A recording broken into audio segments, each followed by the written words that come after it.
all set. Hello, hello, hello, hello, hello, hello. How are we doing?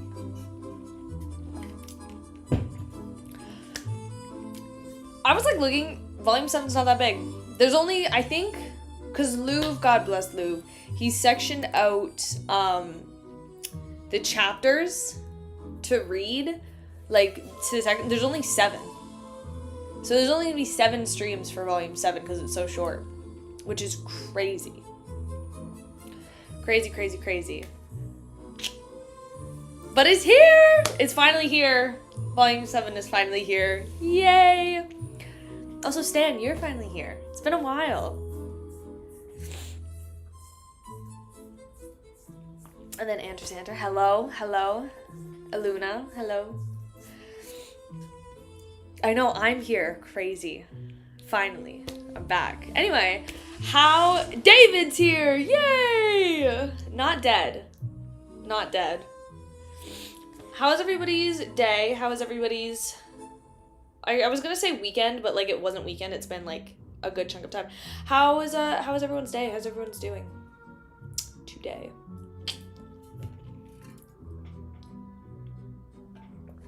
I'm personally doing good.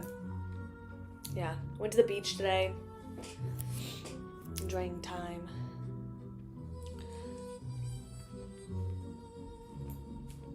It's my grandma necklace. I'll never change it. I don't think I'll ever take this off. I will probably be buried with this necklace. Unless it breaks or is like stolen or something, I will most likely... Actually, it wouldn't be stolen because it won't come off of my neck. I will most likely be buried with this necklace, so... That'll probably be the vibe with that. Perfect. Okay. We're gonna get to it. We're gonna read the first, I think it's 9 chapters of it. I know, you always know when things are getting like really intense because I'll hold on to them. I'll like clutch my pearls. Okay, so we are... Thank you, David. We are on chapter 1267. We're going to read up to chapter 1276. So we got like 9 chapters. I don't know, maybe somebody would want to steal it. Who knows? We got 9 chapters to do today. So excited. I don't know if any mods are going to be in this stream. Truly, honestly, I'm not totally sure. So don't spoil anything, because I got no one to delete it. And then with the music, like, I don't think Kami's going to be doing music today, so we're just going to have to go with what we have. We're going to go back to the OG, and that's just kind of what it is. Anyway, let's get into the City of Silver. I know, truly. Let's get into the City of Silver. We're back with, where are we? We're back with... I think like Derek and Klein. There.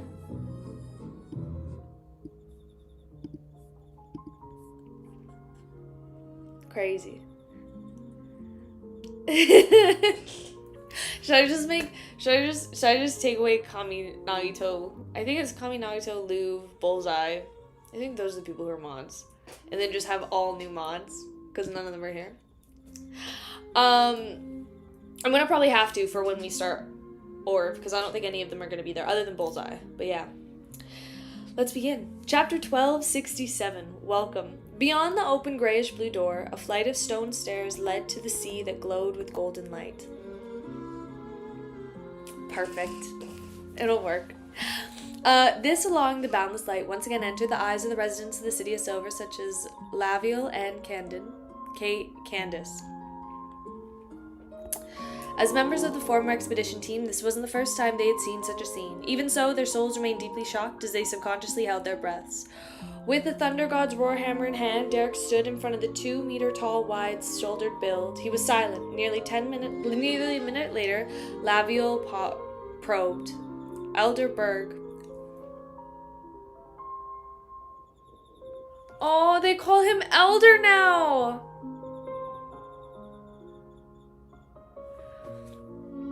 Crazy. When are we leaving? He was a Sequence 5 Guardian who stood at nearly 2.5 meters tall. This made his limbs' physical proportions slightly abnormal. Derek stared at the sea and was rippling with golden spots for a few seconds before saying, wait a while longer. At this moment, several days had passed since he opened the door. He had led the expedition team back to the City of Silver, and with the ashes of Chief and Elder Lovia, as well as their characteristics and sealed artifacts, he had also used the secret to obtain trust of the current chief and 6-member council. With Chairmont, this time, Derek led the 20 City of Silver Beyonders to do reconnaissance so as to find a safe passage to confirm the situation of the outside world. Oh my god. Derek's still such a baby. I knew this was gonna happen. I knew he was gonna get so much, responsibilities. He was gonna get so much responsibilities. Poor Derek. Safe passage confirmed the situation in the outside world. On this matter, he had rejected Mr. World's suggestion of using the Staff of the Stars. There he is. There he is. Also, hi. I'm good. I'm super good. I'm super, super good. No, there was a split second there where I was like, I might not have any mods in this first 10 chapters. We'll see. On this matter, he rejected Mr. World's suggestion of using the Staff of the Stars to directly transfer the entire City of Silver from the Forsaken Land of the Gods. He wanted to use his feet to take the path of hope. He wanted to remember what the light of the City of Silver finally had found, experiencing 2,000 years of persistence and sacrifice was like. Upon hearing Elder Derek's answer, I'm not gonna get used to that. That's gonna be so weird. Elder Derek's answer, the member of the expedition team such as Laviel and Cadence didn't say much. They all took a step back and continued enjoying the scenery. They still didn't trust Derek Berg much. After all, he had a close relationship with outsiders, and the chief and Elder Lovia had both died during the previous expeditions. Only this unshadowed and outsider had survived. If not for the 6-member council choosing to believe him, they would definitely be hostile and wary. After an unknown period of time, the shimmering sea was suddenly enveloped by darkness. Deep in the darkness, they could barely make out a thin fog. In the fog, there was a black pointed cathedral with all sorts of buildings. It gave people a feeling that it was both real and illusory. Crazy. Oh my god.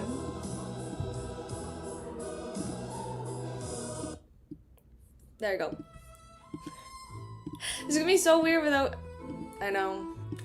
That's why we need the music, man. Without waiting for his team to respond, he took the first step through the door. Oh wait, Derek and company were no longer strangers to the darkness. He instinctively glowed while those who needed to light up the candles did so. They did it hurriedly without any signs of turmoil. After 21 strong teams were produced by light, they took the curiosity of the town and fleeting pedestrians in the fog. Unable to understand what was going on. I don't even know, it kind of just kicked in. This wasn't the darkness they were familiar with. At this moment, a natural glowing Derek raised his left hand and said in a low voice, "Let's set off." Without waiting for his team members to respond, he took the first step through the door and followed the stone steps outwards. Taking one step after another into the darkness, everyone exchanged looks. They gritted their teeth. Without falling behind, they followed the newly appointed 6-member council elder Derek Berg out of the Giant King's residence. In the rich darkness, as they walked down the stairs, their eyes suddenly lit up. I know, I think Kami needs to. They saw an orange glow in a row of black cloister-like buildings. Is this the outside world? Cadence looked around warily and curiously. She realized that out of all of them had unknowingly walked in the opposite direction of the Giant King's court and were separated by the sea of orange and red from where they were. No. Derek compared the current environment to Mr. World's and Ma'am Herman's description. He nodded slightly and said, "We still need to wait here for a while. Feel free to find a spot to rest." This unshadowed, who no longer had any hint of adolescence, calmly arranged everything. Laviel looked at the tightly shut black cloister and asked in puzzlement, "Is there no need to explore this place in search of an exit?" "There's no need." Derek shook his head. The member of the reconnaissance team didn't ask further, nor did they rest. They remained standing in their spots and waited patiently. As time passed, building sunlight suddenly shone into the world, turning everything bright and white. It then dimmed and vanished. Everyone subconsciously looked around and saw the golden sea once again. They felt a terrifying aura that daunted them from looking straight at it. However, unlike before, they were already on the island. Behind them was a huge patches of gold strange plants with smiling faces. They didn't seem to have any signs of degeneration or abnormalities, making every member of the City of Silver reconnaissance team experience the joy of life. We're really outside. It really is a different world. Laviol, Cadence, and company found it impossible to contain the amazement in their hearts. They immediately confirmed a fact. Elder Derek didn't betray the City of Silver. Neither did Elder Lovia, but we don't talk about that. His cooperations with outsiders really had a goal of leading everyone out of the cursed lands. Elder Berg, Cadence stammered, "Thank you." Derek nodded slightly, his back straight. Instead of expressing the apologetic feelings in his heart like Cadence, Laviol looked out and asked, "Elder Berg, how should we leave this place? By a boat?" The term, building a boat, was only limited to the words of the history book, so it sounded rather odd. There doesn't seem to be any materials here that we can use to build a boat. Cadence and company immediately inspected the small island, but they couldn't find any trees or plants. Derek shook his head again. "There's no need. Wait a little longer." Before he could finish his sentence, he saw a black shadow loom across the horizon. The shadow grew bigger, as if quickly followed by the safe sea route, the golden spots of light. Not long after, the shadow revealed its outline. It was a hybrid ship with smoke spewing out from it. With all its sails up, and the ship hung a blue sea serpent flag. A boat? That's a boat? As Laviol, Cadence, and company kept their vigilance up, they posed questions. Derek had received some general education at the Tarot Club. He was an experienced person who had seen pictures of various ships. Upon hearing this, he nodded slightly and said, "That's right." As they spoke, the ship approached, making the figure standing in the ship's bow gradually become clearer. It was a black-cloaked man with yellow eyebrows and dark blue eyes. He jumped onto the masthead and spread his arms slightly to the people of the City of Silver. Upon seeing this scene, Derek, who had been maintaining a stern attitude, secretly heaved a sigh of relief. He knew that everything was as he had expected. No accidents had happened. I love it! I should have guessed that it would have been Donitz. I should have guessed. Donitz originally wanted to jump off the ship and walk in front of the believers of Mr. Fool to announce that he had been saved. But after glancing at the height of the people from the City of Silver, he silently held himself back. I love how he's probably just like looking up. Because Donitz is probably only like 5'8". Standing at the masthead, had completely widened his arms and said to Derek and company a reserved smile, "Welcome to the world of light, promised by God." I love it. In the ancient palace above the Great Fog, Klein sat on the high-backed chair belonging to the Fool. Through the crimson star that symbolized the sun, he watched the entire process of the City of Silver's expedition team progress. He was constantly preparing to deal with any accidents. When the history, which had been sealed for thousands of years, had combined with the present, with them boarding the ship, they originated from the new government of the Rorschach Archipelago. Oh, okay, and leaving the most dangerous core region of the ruins, the Battle of the Gods was over. He heaved a sigh of relief. He put down the staff of the stars and beckoned for 2 items. They were Miracle Invoker Beyond her characteristics.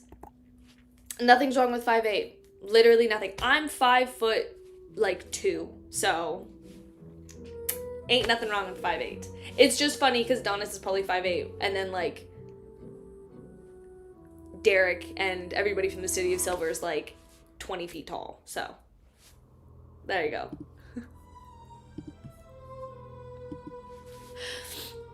He put down the staff of stars and beckoned for 2 items. They were the Miracle Invoker Bionic characteristic that had seeped out of the curtain and the Worm of Star from the Saint of Secrets bonus. After some thought, Klein reached out his left hand and grabbed the large blob.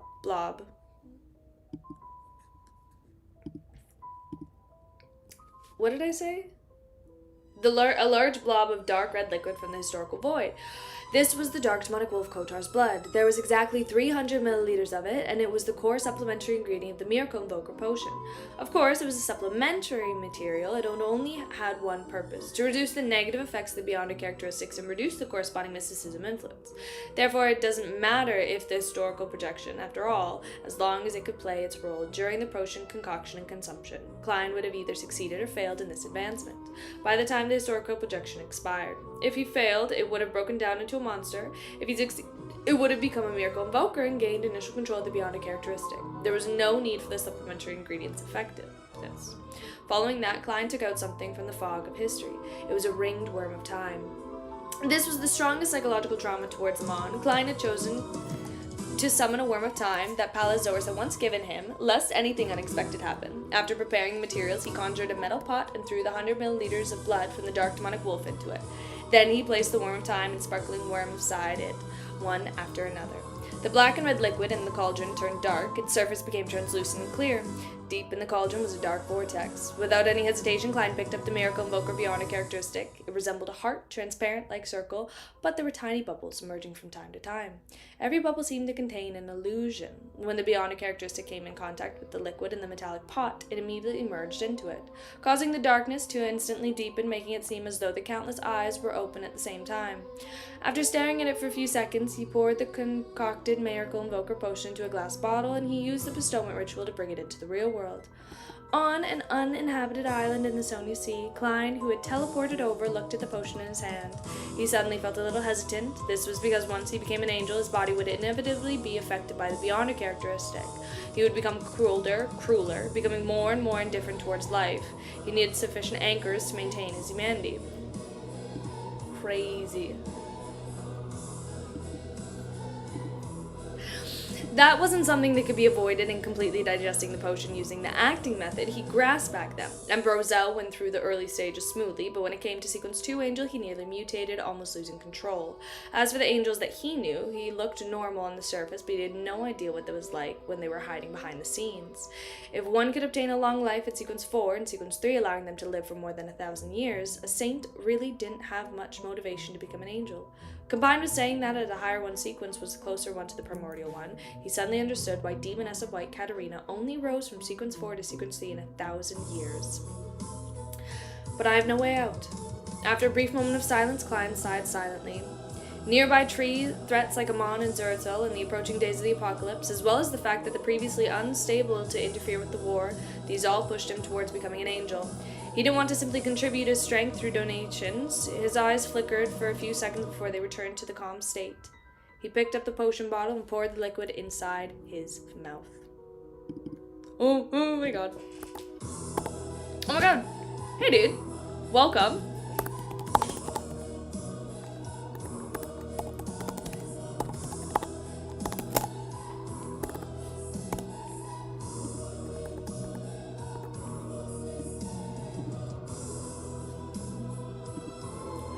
Tommy, you're here!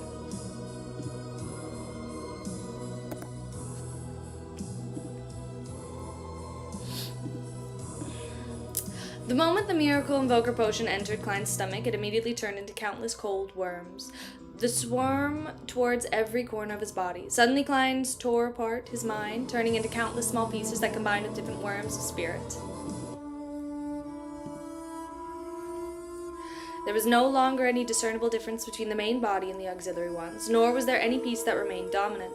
At some point in time, he had entered the grayish-white fog. His half-top hat and long-bleached trench coat quickly disintegrated, and numerous translucent and twisted maggots crawled out. These maggots quickly flew into the depths of the fog history, each occupying different light fragments, overlapping with the projections of themselves in the historical void projection. In just 2 to 3 seconds, the spot where Klein stood only had his windbreaker, shirt, top hat, socks, leather shoes, and personal items remaining. They had lost the support of a body and were suspended there. Who am I? Who's me? I'm the main body. The various worms of spirit had different but similar thoughts. None of them were willing to return to their body on their own accord, instead have felt a strong sense of animosity towards their own kind. It was only because they still had Klein's remnant psyche influence that they hadn't done anything extreme for the time being. At this moment, yet another invisible ripple appeared with the grayish-white fog. This ripple didn't appear by coincidence. It had long existed in the fog, but compared to the collective whole, it appeared indiscernible. However, to the worm of spirit, it was obvious enough. It came from a portion of history that appeared in the present era. It symboled the fragments of light from the end of the second epoch and the portions of the third epoch. They symboled the 2,000 years that the city of Silver had perished in the darkness. This forgotten history had a certain clash with the present era. As it formed a corresponding historical void, ripples spread out in an indiscernible manner. Such ripples seemed to exert a strong attraction on the worms of spirit, making them peek their heads out from the historical scenes. After a short period of time, one of the worms of spirit crawled out of the light spot from which it occupied. Having failed to resist it any further, it also succumbed to the effects of Klein's remnant consciousness. It flew towards the center of the ripples. Right on the heels of that, the worms of spirit returned to the different spots of the fog of history, and they arrived at the fragments of light formed by the city of Silver's history in the present era. When they reached a certain distance from each other, a strong force of convergence finally appeared, pulling together countless worms of spirits into one. This effect wasn't an effect and could be produced by 2 or 3 worms of spirit. It needed to have a sufficient number of this phenomenon to happen. And when this portion of the worms of spirit was once again whole, Klein's incomplete consciousness completed, and the piercing together of his identity, things finally turned simple. The worms of spirit formed a transparent and gigantic vortex emanating a strong convergent force that sucked over the remaining hesitant nearby worms of spirit that were unwilling to return.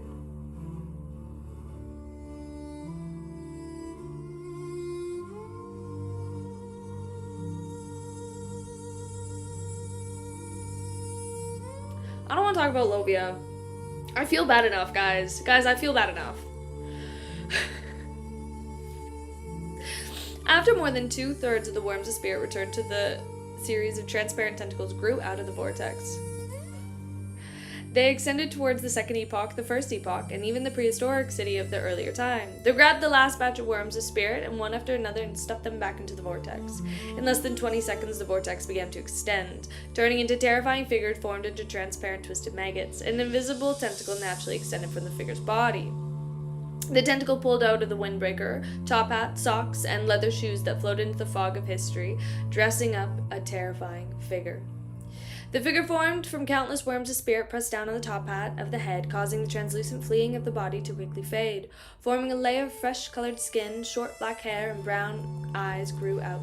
It was the appearance of Klein Reddy, but his height had reached 1.8 meters tall! Ah! With great difficulty, he finally...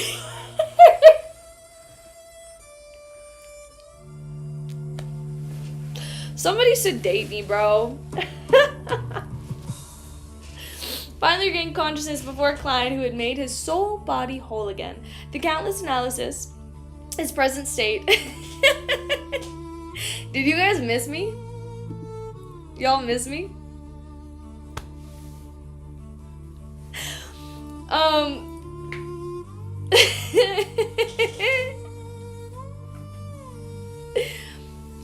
I'm pretty sure 1.8 is like 6 foot. It's 6 foot, 6'2", I think. I know it's 6 foot at least. It might be like 6 foot, 6'2". Oh my god.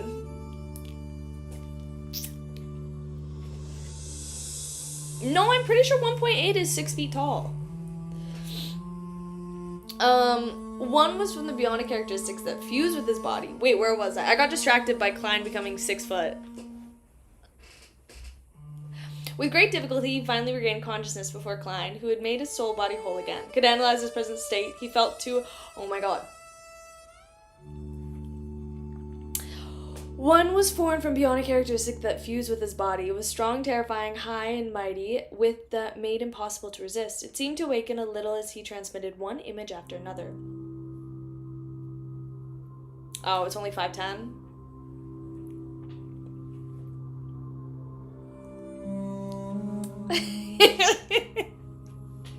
You know what? 5'10" is still good. 5'10" is still good. I can still... Yeah. We can work with that. I say as I'm like 5'2".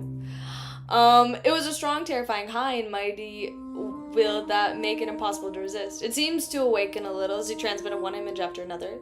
These images were filled with the mysterious knowledge of the miracle invoker. Some of them were dust and burnt into suns. Magnificent scenes generated by various celestial bodies. They were filled with a sense of desolateness. Oh, no, because I know the word. Desolateness. Coldness, cruelty, madness, super callousness, and the void of emotional imprints.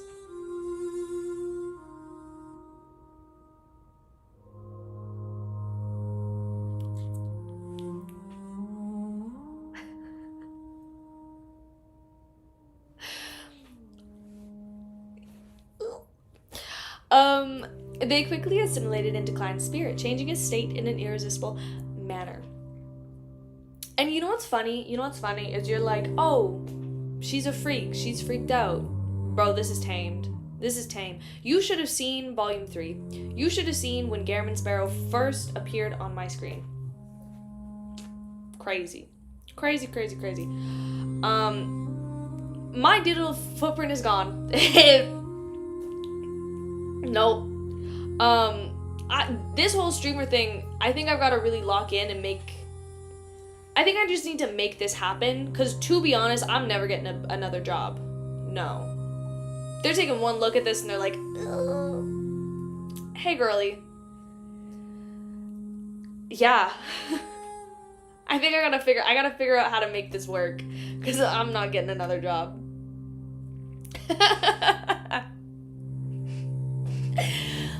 Causing his body to... Where was I? Another thing that surfaced before Klein's eyes were the crimson stars at the numerous points of resplendent light.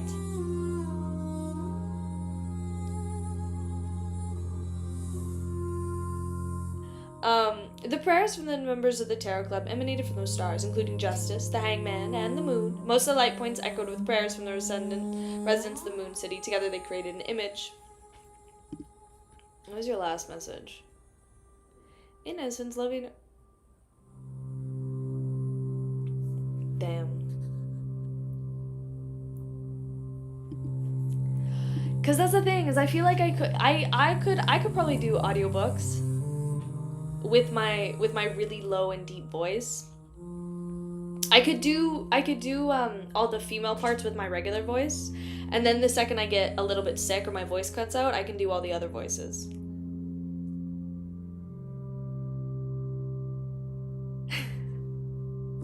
No, truly. I think I'll be okay. I'll be good. The Hangman and the Moon. Most of the light's point echoed with the prayers of the residents of the Moon City. Together they created an image that enveloped the grayish-white fog that looked like the world of pity. It was an image of extremely high level and secret existences. The two abnormalities reflected on Klein's body, causing his left body to cover in grayish-white fog. A slight smile showed on his face in the deep-set eyes. His right body fractured once again. Turning into a cluster of translucent squaring maggots and bloodshot eye that was filled with madness. At that moment, the right side was constantly corroded and the left in grayish-white fog had suddenly compressed into an extreme. Without any hesitation, he raised his left hand with some difficulty and he summoned the white bone scepter and blue gems embedded on the top of the fog of history. Circling the sea god scepter, there were prayer points of light with the help of the medium that was transferred into Klein's body. Lightning bolts leaped out from the right side of his body as invisible winds and illusory waves swirled around him. This helped the grayish-white fog withstand the contamination from the left, allowing his entire body to come to a delicate balance. At this point, Klein recovered bits and pieces of his humanity and memories, making an initial recovery back to the state before he consumed the potion. He had finally advanced to the level of Sequence 2. He now had the level status of Angel, a true miracle invoker. Originally, Sephra Castle was about to be stirred by his change, but with a thought from him, all the abnormalities returned to normal.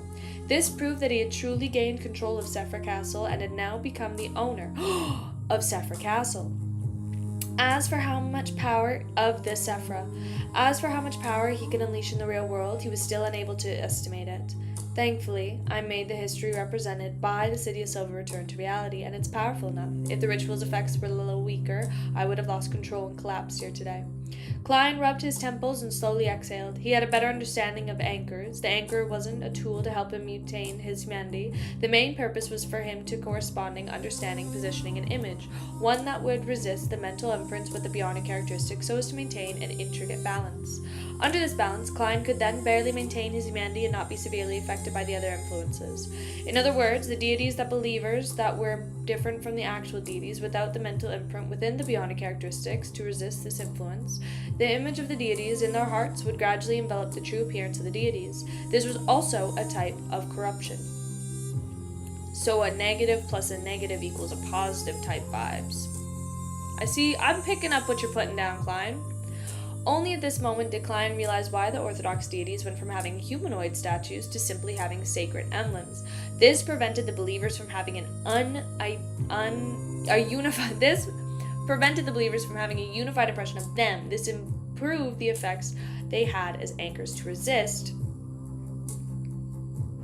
remnant mental effects of the primordial one, whilst also not subtly changing their bodies. As for why the Orthodox deities took 1 or 2 epochs to figure this out, Klein quickly thought of 2 reasons. Firstly, he had a past image of the Orthodox deities of comparison. He had Emperor Ozel's diary as reference and the corresponding mysticism knowledge to provide inspiration.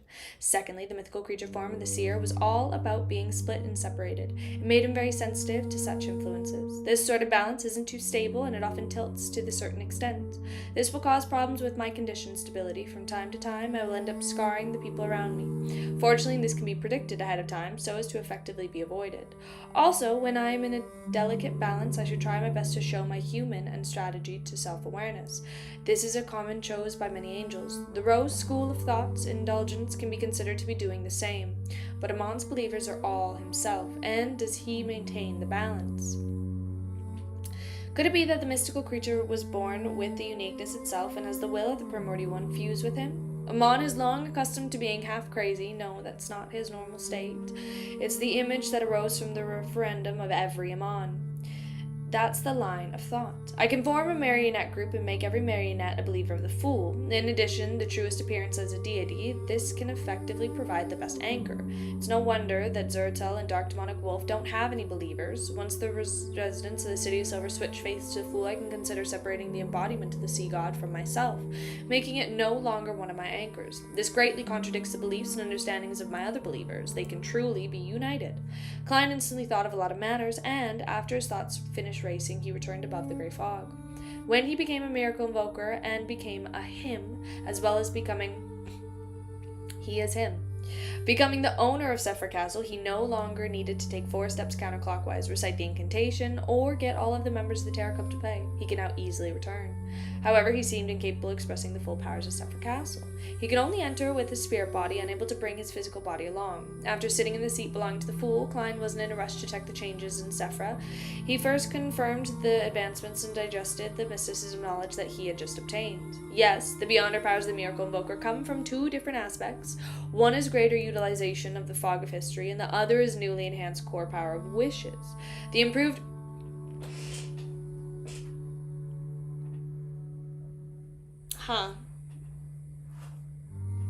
The improved utilization of the Fog of History includes several abilities.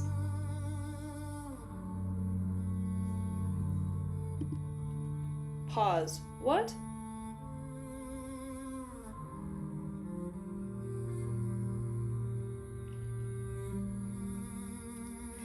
Leave my hairline out of it!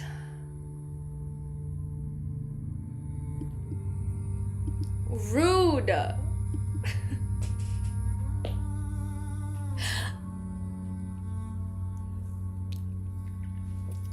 As I push my hairline more.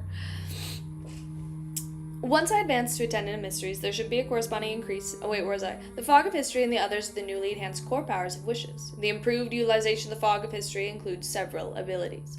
1. Using the help of past worms of spirit to revive myself, but it will be ineffective after 4 times. I've already used it 3 times, so I can only revive 1 more time as a miracle invoker. Once I advance to an Attendant Mysteries, there should be a corresponding increase in this number. 2. I am able to exert some influence on the future, causing the probability of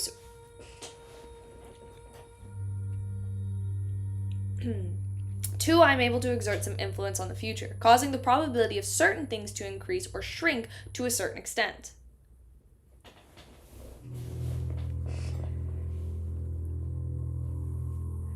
Okay, that's kind of goated. It's equivalent to interfering with the fate of a target. I'm finally wielding good luck. However, this aspect is still different from the die probability. 3. Summon from the historical void is no longer limited to just 2 items. It can be extended to a certain scenes I'm familiar with. Crazy. Yes, the total numbers I have items and scenes I can summon now is 9, but only 3 of them can be at the angel level.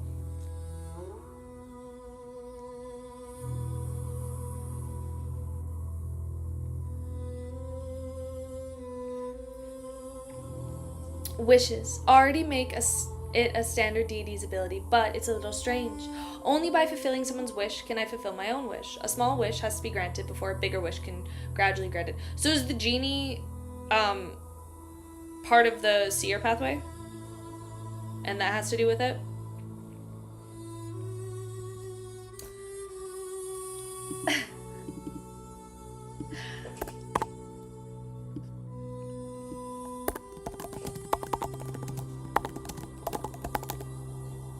Oh, I don't know why this was caps.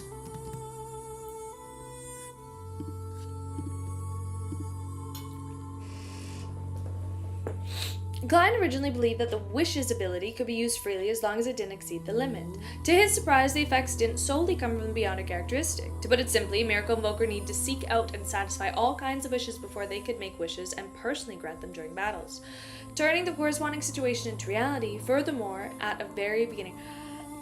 Bro, I got some wishes he could grant. We'll hit that quota real quick. Really, really quick, actually. For the...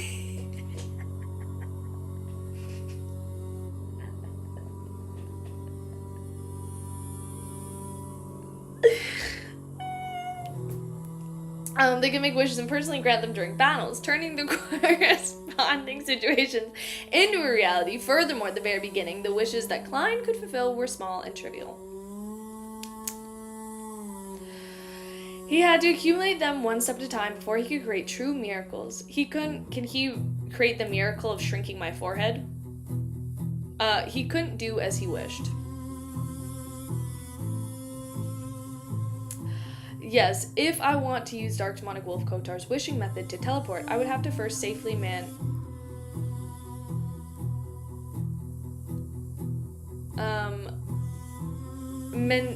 I would have to first satisfy many similar wishes. It comes from others, for simple to the more difficult wishes. I do have a solution in this aspect. I can use Creeping Hunger and the Staff of the Stars to fulfill the corresponding wishes. There's no need to start from the simplest. Speaking of which, the wishes ability resembles using an anchor, this type of collective ability, since the faithful understandings of deities can effectively affect the deities and become a certain definition for them, helping them resist the primordial one's mental imprint on the beyond characteristics. In the same way, similar wishes of different creatures with spirituality can indeed help me create a miracle. This might be related to the Sea of Collective Subconscious. It's not scientific enough, but it's fairly mystical. After figuring out the situation in the wishes ability, Klein had a preliminary idea of how to act as a miracle invoker. That was to walk the real world, and as the most powerful magician, he would allow different people to witness miracles and satisfy their wishes. It's no wonder Dark Demonic Wolf's original title was the God of Wishes. When such a belief spreads, many people would use the method of praying to voice out their wishes, allowing the miracle invoker to respond from afar. Oh my god, is he just gonna be like a wandering monk now? Is he gonna wander the world healing people? I feel like I'm gonna really like this Klein going forward. I could save a lot of time, but the problem is that the potion name is Miracle Invoker and not God of Wishes. The role one needs to act is that of a deity, so there are some differences between the two.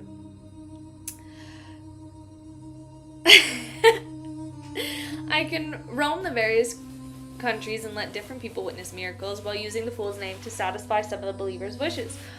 I'll then see which one would be more effective. Crazy. Hi! However, this isn't the only way to act as Miracle Invoker. I still need to take the initiative to create the miracle in real life, leaving behind the corresponding legend. Klein tapped the edge of the molten long table with his finger and silently muttered to himself. During his scrutiny of his own body moments ago, he realized that he had digested more than half of the potion. Holy shit. After all, he had created miracles several times. He had been revived 3 times. Of course, Klein believed that this was very coincidental because he could create a miracle and act in advance, mainly because of Separate Castle. It's as though someone set me up. Now we're using big brain shit. Klein sighed inwardly because someone is setting him up. Someone is just...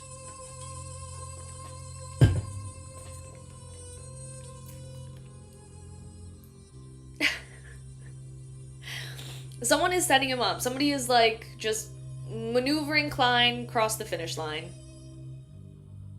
Would it be... No, I wouldn't say he got his hand held. Klein didn't get his hand held. But he did have somebody maneuver him across the finish line. Just kind of a gentle nudge. Just be, okay, come on. He became more serious and wary. As for who arranged it, he had a suspect. The mysteries that the ancient sun god mentioned, the existence suspected to be the celestial worthy, and what made Klein even more puzzled was that when he advanced sequence 2, he became an angel. The celestial worthy didn't appear, neither did he awaken in his body after he experienced the qualitative changes. This was completely different from what he had expected. If there was any traces of it all, apart from the initial mental corruption for the primordial ones, something that will definitely arrive. It should be the spiritual imprint left on the bionic characteristics. Could it be that Celestial Worthy has completely perished despite making all of the arrangements? He doesn't have the ability to influence me and revive me from my body. If that's the case, then I have to thank him. Klein teased himself and stood up with caution and puzzlement. With this thought, he appeared on the grayish-white clouds and arrived in front of the strange door of light. Glancing at the transparent cocoons hanging above his head, Klein slowly extended his right hand and touched the door of light. When he truly became the owner of the mysterious space, he had clearly realized the fact that he had returned. He was in a strange door of light was core to this place. It was Sephir Castle in the truest sense of the word, and the boundless void belonged to the divine kingdom that Sephir Castle came with. As for the ancient palace, the 22 high-backed chairs and the long bronze table and the items that the members of the Tarot Club usually conjured, Kleins believed that they were manifestations of the Wish's power. Huh. In other words, back when he wanted a palace and a gathering place, Sephir Castle had satisfied his wish. And because he didn't have a specific description of his wish, Sephir Castle had exacted scenes from similar wishes in the past.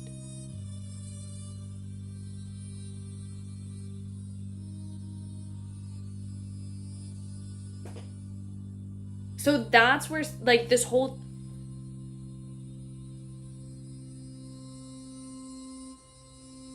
Holy shit. Klein suspected that the ancient Greek palace and the 22 high-backed chairs were conjured by the existence of a suspected to be the Celestial Worthy. As he moved inch by inch, Klein pressed his right hand against the edge of the door of light. This time, his palm didn't directly pierce through it, and it touched something corporal. Suddenly, the door of light began to tremble slightly, along with the hanging cocoons which contained human figures. Yeah, there's still, like, humans up there. Above the grayish-white fog, there was only an ancient palace, and in the endless void, numerous skyscrapers rose rapidly. Cars appeared...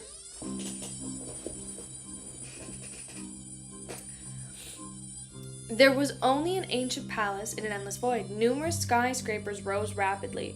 Cars appeared one after another as pedestrians suddenly appeared. In one of the residential districts, in an ordinary rental apartment, there was a window illuminated by energy-saving bulb that wasn't bright enough. This was what the old metropolis from before the first epoch looked like before the disaster. This was the place Klein had once lived. Looking around, Klein sighed, letting everything disappear before his eyes. Indeed, I can preliminarily use Sephir's castle powers by relying on this point. I would already be close to the level of a king of angels when I'm above the great fog. Furthermore, the authority I show isn't only that of miracles, but also the portions of planeswalker and Trojan horse of destiny.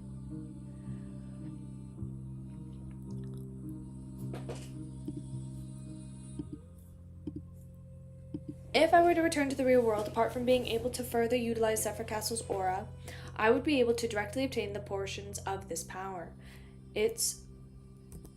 This should allow me to form a nascent divine kingdom and reach sequence 1 in here. Unfortunately, in reality, I can't use the high level beyonder powers of Marauder and Apprentice. As Klein elevated the situation, he cast... Can you have more than one pathway?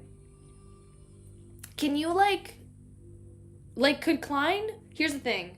I know that you can switch pathways, but can you be more than one pathway?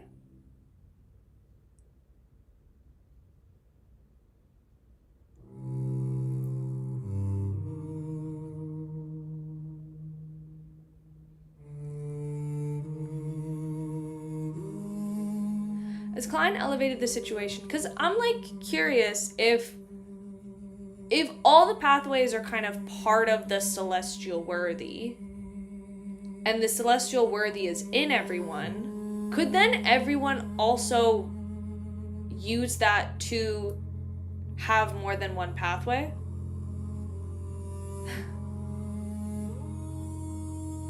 Okay. As Klein elevated the situation, he cast his gaze at the transparent cocoons hanging above the door. He ultimately didn't realize the people inside because they would definitely be used by Amon. After confirming everything, Klein returned to the ancient palace and sat on the high-backed chair of the Fool. What? What did I say?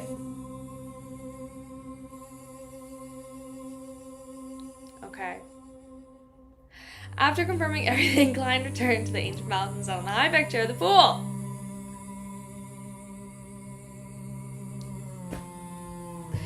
He remembered.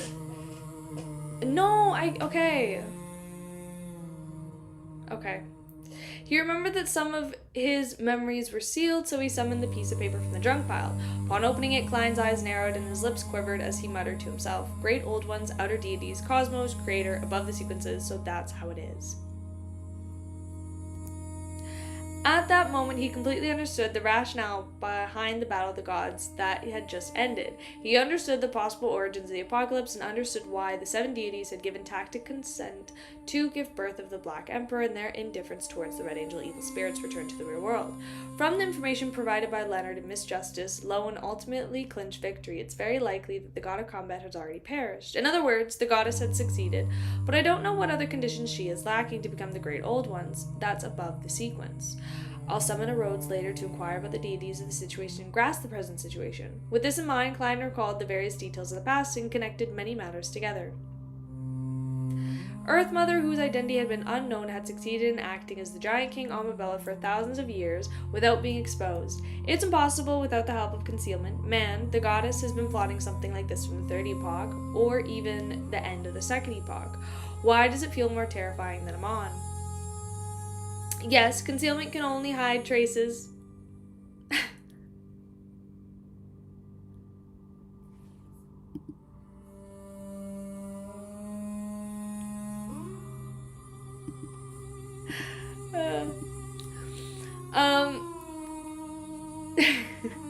Without being suspected, the god of combat, or maybe there are other factions involved. For example, the particular existence helped her steal the fate of the giant queen. At the same time, there was only one person who had the authority to participate in this matter, the ancient sun god, the second creator, Amon and Adam's father. If that's the case, the goddess of the ancient sun god should have cooperated from a long time ago, until the new creator awakened the primordial one in him. This can also explain why the first existence that Dark Angel Sasori sought out was the goddess. Of course, concealment is also an important factor. Ever since I obtained the uniqueness of Death Pathway, the goddess has been setting up a trap.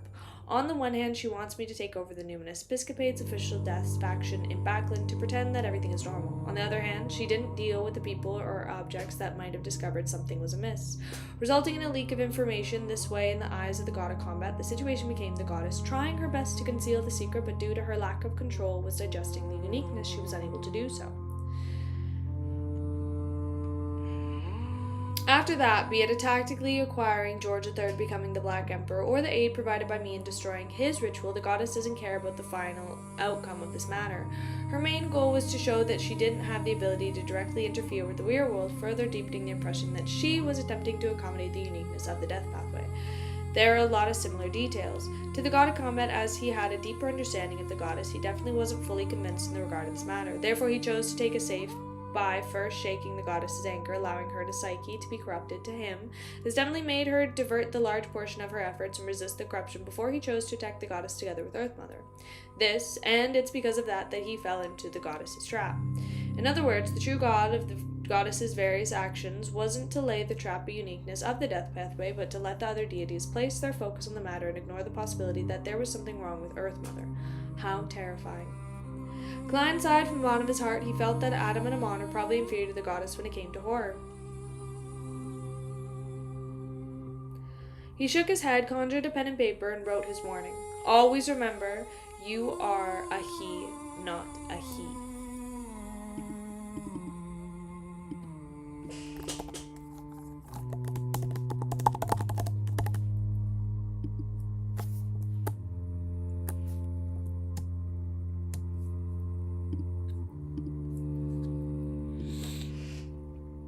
On the ship Sea God, the members of the City of Silver, like Laviel, Candace, and other City of Silver scouts, were seated on the chairs that didn't suit their size.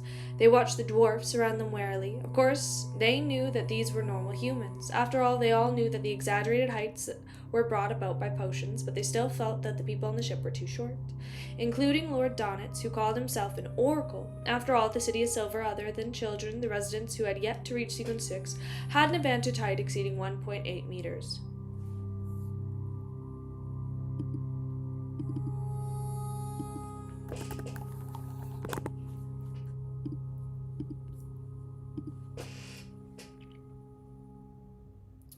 Among them, there was no lack of sequence 9 beyonders who were more than 2 meters tall. The slight sway of the boat made the half-giants feel somewhat uncomfortable, but their strong physique helped them quickly overcome this influence, and the contrast between the sea and the lone boat beyond the window made them unable to contain their unease, fear, and anxiety.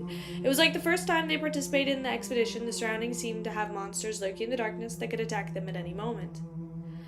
At that moment, Donitz entered the room and had been transformed into a dining mess. He smiled at the tall, wary, curious, slightly dressed people who sat stiffly and said, "Your food is ready. Next, you can enjoy your food as you please. By the way, don't forget what I told you just now. These waters are very dangerous. There's no need to get up. You can stay in your seats." When Donitz saw that the young elder, who introduced himself as Derek, and the other half-giants wished to get up and speak to him in the most polite manner, he hurriedly lowered his head and hands and stopped their uncivilized behavior. If it was as tall as them, he would have already begun mocking the people around me. Donitz muttered as he clapped his hands, signaling to the crew to send food in. The strong fragrance immediately drilled into the nose of Derek and the other residents of the City of Silver. It was the secret that they were familiar with when roasting meat-type mushrooms, but there was an additional indiscernible smell. It was rather strange and slightly stimulating. The smell was so alluring that Laviol, Cannons, and the rest began to have a saliva secrete from their mouths as their stomach turned to the attention. Desi-style roasted meats, Donitz said as he pointed at the crew members who walked in. He held a large steel plate, and a half piece of roasted golden brown piece of meat and glizzled with oil evenly spread across the surface were fennel, basil, and other spices. Steak, pan-fried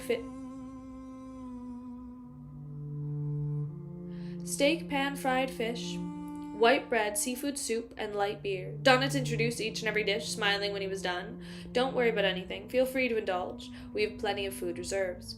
With that said, he glanced at the half-giants who seemed eager to stand up. Then he left the room, chuckling. The short-haired Candace retracted her gaze from the food with great difficulty and swallowed her saliva. "Elder Derek, what do we do now?" Although Derek believed that Mr. Fool's oracle wouldn't harm them, he habitually gave a very cautious opinion. "Split into 2 groups. One group is to wait for their turn to eat. One team is to eat now." "All right, Elder Derek." Cannon stood up. "I applied for the job of food tasting team." The group of 10 people quickly formed. At the same time, Laviol and Candace walked to the long table near the wall, and they took out a portion of what they found the most tempting, so they called Desi roasted meats. After taking a bite, the rich juices, the fragrance, and pure meat mixed with texture from the complex and unique experiences in their mouths. They could only chew twice before swallowing the food ravenously into their stomachs so as to take a second bite. This was many times more delicious than the meat-type mushrooms they had eaten previously. Unknowingly, the 10 residents of the City of Silver were already eating with tears in their eyes, their vision blurred. On deck, Donitz looked at the sea route in the ruins of the Battle of the Gods. He considered how to settle the problems of Mr. Fool's flock. Suddenly, a sailor ran over and panted. "Lord Oracle, they've already finished eating. They want seconds." Where did these guys come from? Donitz was taken aback. "Prepare another set for them." Seeing that the sailor was about to turn around, Donitz quickly added, "From tomorrow onwards, the crew is to begin fishing in the Sonny Sea on an uninhabited island." Klein had gotten used to the current state, and he restrained his spirituality to plan on teleporting to Backland to summon the magic mirror Rhodes and ask some questions. He wasn't in a hurry to exact the residents of the Moon City to the outside world. He planned on waiting for Donitz to settle down in the City Silver vanguards until with sufficient experience he turned his attention to this matter. After all, the path to leaving the Forsaken Land of the Gods had been opened. He could use the methods of responding to prayers and rely on the power of the Staff and Stars to move all of the Moon City out of course. If the door closed once again, Klein also had the solution. He would first transfer the residents of the Moon City to the Giant King's residence and let them open the door themselves. Without the first blasphemy slate and the Dark Angel evil spirit, ordinary Beyonders would be able to open the door. As for whether the true creator would interfere or stop him, Klein didn't consider it. This was because the Sequence Zero true god was capable of doing so now. He wasn't able to stop him, even if he wasn't disagreeable to it. In addition, Klein believed that the focus of the true creator wasn't placed on this matter. His most pressing concern was to capture Amon and retrieve the first blasphemy slate. Strictly speaking, this was family drama. Klein lampooned inwardly. He grabbed creeping hunger from the air, and he wore a sealed artifact that had accompanied him for a long time on his left palm. His body quickly turned transparent and disappeared. In the saturated and stacked spirit world, Klein rapidly moved through the indiscernible figures as he approached the coordinates of resplendent backlit. Suddenly he came to a stop and stood in the chaotic void, looking at his 7 pure lights and occupied the highest spot in the spirit world. Previously, due to my low sequence, I didn't dare wander the spirit world, nor did I attempt to visit the seven lights that had shown their kindness towards me. Now it seems it's time we meet. They're the embodiment of all kinds of knowledge, and they've lived in the spirit world for countless years. They might even know quite a bit of secrets. Just as Klein finished his thoughts, a light suddenly appeared in front of him. An elder in the orange robe appeared. This old man was plump and had short white beard and looked very amiable. He looked at Klein and nodded with a smile. Your Excellency, please allow me to introduce myself. You should remember me. I am Orange Light Hilarion. The last time I saw you, you were very thin. As Klein lampooned, he asked with a smile. You seem to have predicted that I would visit you. Hilarion didn't hide anything as he smiled frankly. The spirit world itself is interwoven with all sorts of information. Some come from the past, some come from the present, and some indicate a certain future. Whether it's divination or prophecy, most of the methods are actually using the spirit world, followed by the prying into secrets of fate. What Orange Light meant was that since Klein was in the spirit world and had the intentions of visiting, and was prepared to take actions to do so, there would definitely be a corresponding exchange of information. This allowed the seven lights to control the spirit world to a certain extent, to sense it and make it a prophecy. Klein wasn't surprised at all. He nodded slightly and said, "Other than you, who else wants to meet me?" He had originally planned on using honorifics, but considering the Seven Lights' attitude and the way Orange Light addressed him, he gave his plan, so as to maintain the statue of proxy to Sephra Castle.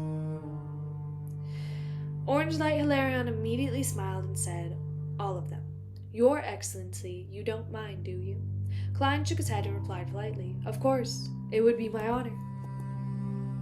As soon as he finished speaking, different colors of light rose up around Hilarion, transforming into different old men. "Your Excellency, please allow me to do the introductions." When Orange Light saw Klein nod, he pointed at the elder in the red robe and said, "He is Red Light Ari Moria.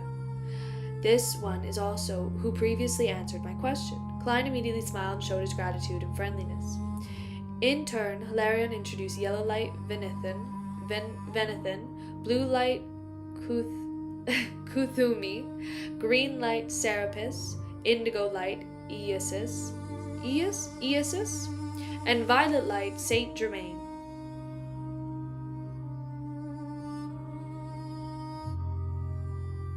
Why does Saint Germain just not seem like it fit? It just doesn't fit with the other names. Anyway, Yellow Light Venethan is this one who made an apocalyptic prophecy regarding the Abrahamic ancestor. Klein looked at the thin, long-bearded elder in the lemon-yellow robe and said with a smile, "Let's sit down and have a chat." As he spoke, he raised his right hand. Dark red flames lit up in the surrounding area. It came from a fireplace burning high-quality charcoal.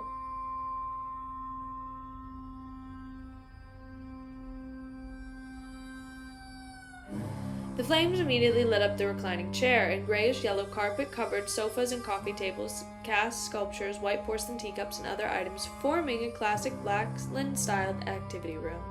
"Please take a seat." Klein faced the seven lights as he smiled and pointed to the sofa and high-back chairs. After the seven lights settled down, Klein sat on the reclining chair, picked up a teacup, and said in a natural tone, "To be honest, I've always wanted to pay a visit to all seven of you, but I couldn't find a chance. Now I've finally fulfilled this wish." "This has also been our wish." Orange Light seemed to be the brightest and most outgoing person among the seven lights.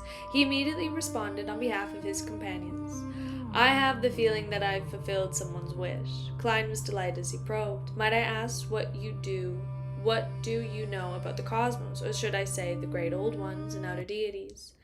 Indigo Light Eusis, who wore a linen robe and looked relatively young, answered seriously, "Your Excellency, the great old ones eyeing our world are Mother Goddess of Depravity, Mother Tree of Desire, Son of Chaos, Primordial Hunger, Ring of Comeuppance, Supernova Dominator, Inextinguishable Ravings, Monarch of Decay, and High Dimensional Overseer." Isn't that a little too many? Klein was a little stunned when he heard all of that. Upon hearing Indigo...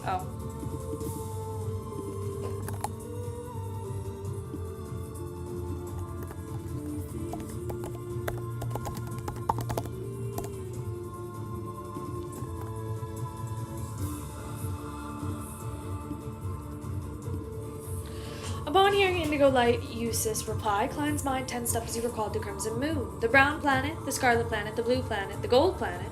He felt like he was looking down at him from above with their eyes. Silently, a connection was established. The impending fatal corruption made all of Klein's worms of spirit feel uneasy. As an angel in control of Sephiroth Castle, Klein had many ways to sever this connection. Firstly, he could use the status of strength to complete mythical creatures. Secondly, he could suppress his anchors, using the mental imprint of Primordial One left him on offsetting it. Thirdly, he could use the aura of Sephiroth Castle that he could now utilize one step further.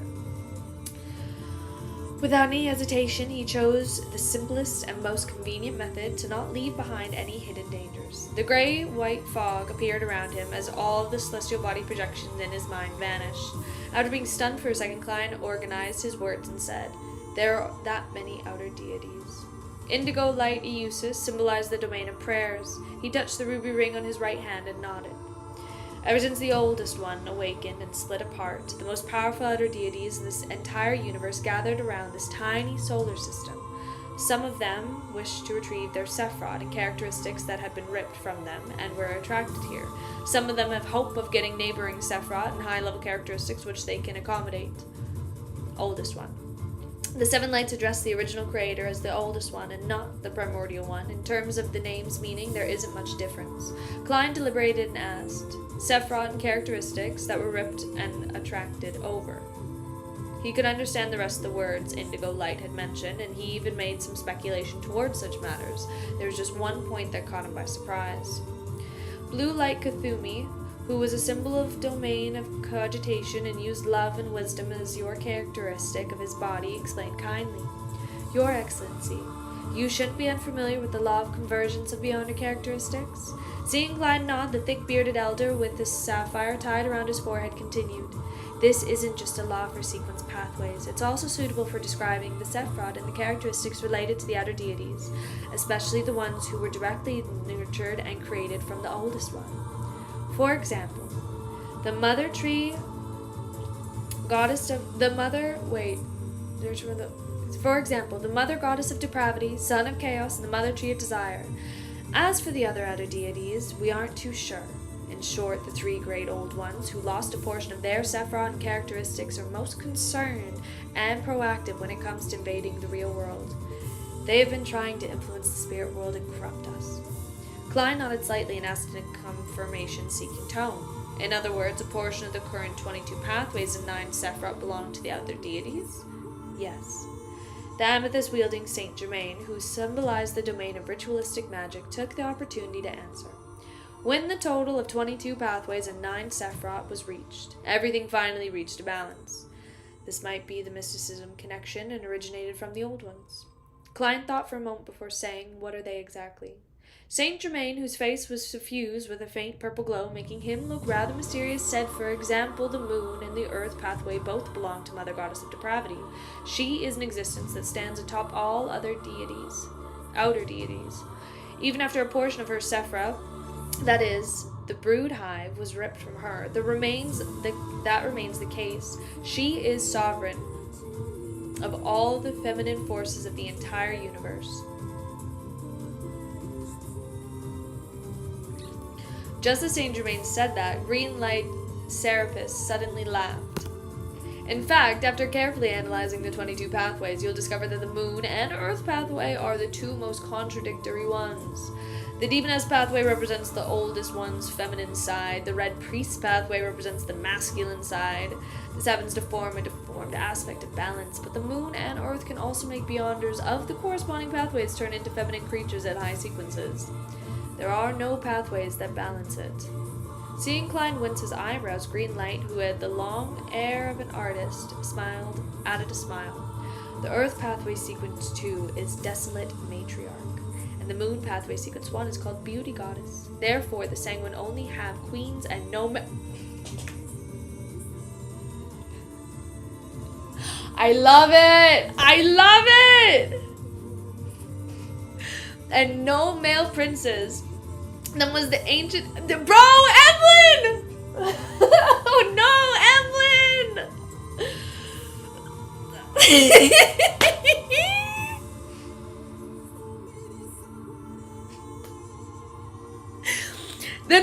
ancient... Bro, okay, because here's the thing. This adds...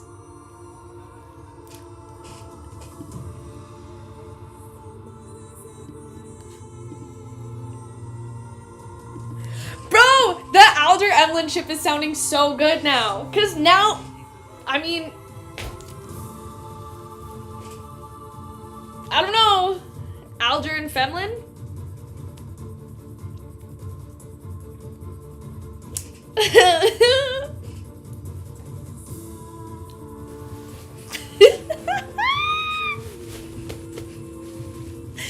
Dude, that's so crazy. That's so crazy.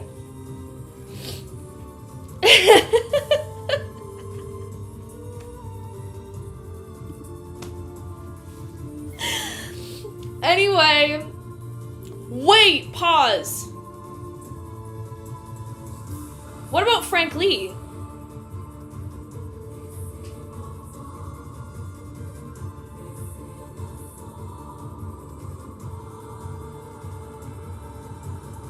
Oh my god.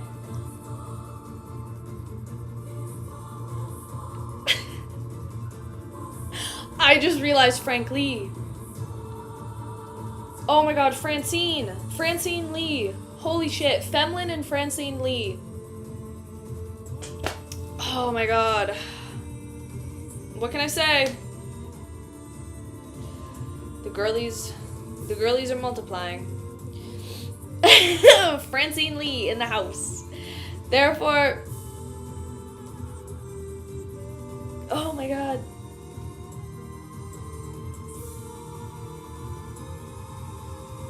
Ironic that I chose the planter pathway for D&D. Nice. Therefore, the Sang would only have queens and no male princes. As they should.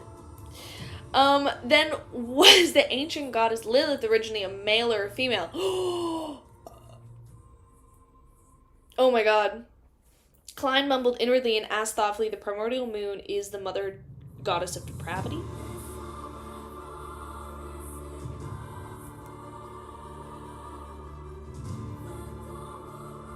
Yes.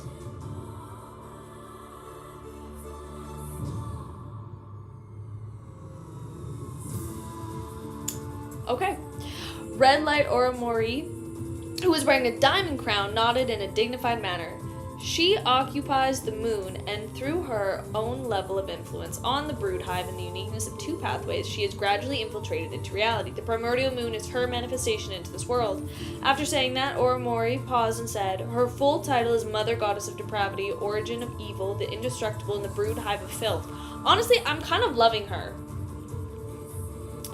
You know? Klein recalled the exaggerated reaction of the moon when he first learned the secret of the cosmos. He suddenly felt a chill. I kind of love her.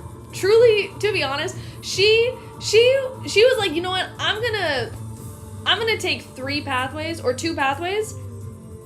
No, I'm gonna take 3 pathways, and all 3 of these pathways, guess what? Women. No men allowed. You can be a man for a bit, but you want to be strong and powerful? Woman. And that's it. After saying that, Oromori paused and said her full title is Mother... I've read this. Klein recalled the exaggerated reaction of the moon when he first learned the secret of the cosmos. He suddenly felt a chill as he heard the ask. The devil and prisoner pathway came from the Mother Tree of Desire. Yellow Light Venathan, who was wearing a lemon yellow robe, sighed. Yes, her full name is Mother Tree of Desire, Father to Devils, Perpetual Blatherer, and the Heartless God. Therefore, she has seized the opportunity when something happened to the Chain God, easily achieving her goal of corruption. Holy shit, mother, father, is that fellow a man or a woman? At this point, who fucking knows, Klein? Yes, to an existence at this level, it's normal for there to be no distinction between genders. Different incarnations have different images.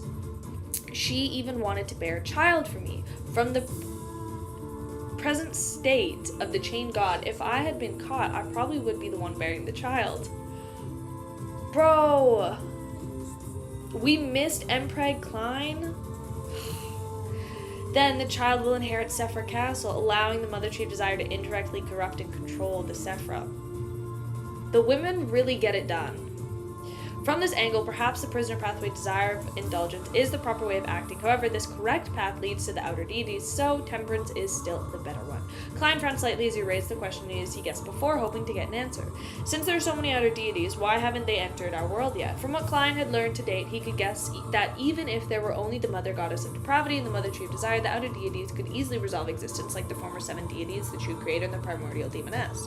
The plump orange-light Hilarion smiled and said, all our suffering comes from the oldest ones. All our luck comes from the oldest ones as well. Not only did he leave behind his spirit... Oh, not the oldest ones, one. His spirit, will, branding, and corruption, but he also left behind Sephiroth, characteristics, and power. The remnants of his power formed an invisible barrier outside the planet, preventing the outer deities from directly invading it. However, the passage of time, his consciousness and powers have truly been revived, and his will and powers are fading. At the end of the 4th epoch, this reached a very serious state. The invisible barrier produced cracks, and the 7 deities, who had no choice but to move their divine kingdoms to the astral world to mend the cracks. It's no wonder that the true deities from the 4th epoch could walk the land, but they rarely descended to the 5th epoch. Oh! Klein immediately came to the realization and asked, when the oldest ones will the powers decline further and invisible barrier vanish and usher the apocalypse? Okay, orange light Hilarion, who had been smiling at the while, glanced at the yellow light Veneth and his expression immediately turned serious. Yes. When the time comes, the mother goddess of depravity and mother tree of desire and the son of chaos and all the other outer deities who invade this planet, even if the goddess becomes a great old one, she wouldn't be able to withstand so many of them.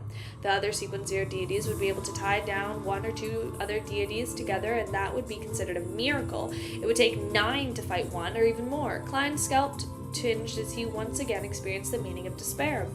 No wonder it is called the apocalypse. With his upheaval and emotions, he immediately felt the primordial one mental imprint strengthen and move out and erode the anchors he had fixed in place. Klein quickly calmed himself down and allowed the fragile balance to reappear again. This was the reason why the corruption from the underground will naturally dissipate and long one does approach it, or resist.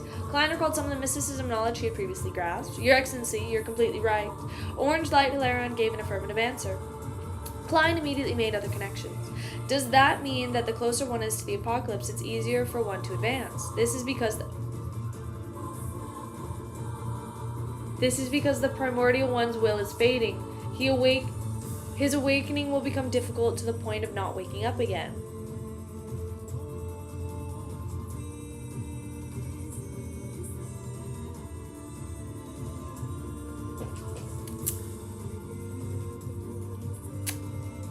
Oh! Red Light Oromori thought for a moment and said, this is the reason why the 7 deities have only waited until recently to set their sights above the sequences before taking concrete action. However, the oldest one's will can dissipate, but his spirit will remain forever. Whoa, translation got weird there. Forever. It won't be erased unless the entire universe returns to the singularity. Therefore, the corresponding high-level existences still have a possibility of having the oldest one awaken in them. The higher the level, the greater the possibility, the corresponding influence and corruption will be more serious. The extraordinary pair that causes that can never be broken are always 2 sides of the same coin. Klein sighed, forcefully suppressing the problem that wasn't a high level. He asked, do you know the portion formula for Attendant of Mysteries? The amethyst-wielding Saint Germain replied, there's a corresponding mystery attached to such knowledge. It's not in the spirit world, but according to our observations, the attendant of mysteries ritual should be closely related to the spirit world. Orange Light Hilarion immediately smiled at Klein. Your Excellency, if you require anything, we'll provide our full support.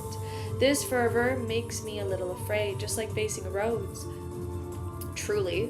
Klein nodded slightly and prepared to change the topic. After some consideration, he asked solemnly, do you know of the celestial worthy? He translated the title using Elvish. The 7 lights immediately fell silent. They looked at each other and didn't reply for a while. After a few seconds, Orange Light Hilarion sighed. We still can't be sure if you are him.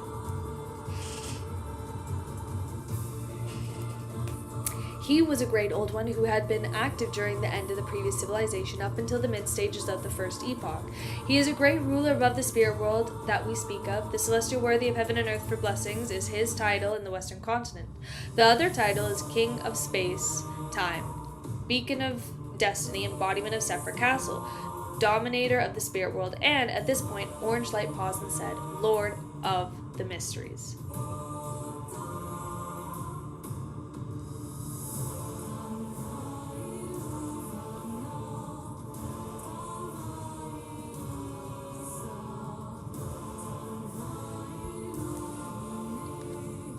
Okay.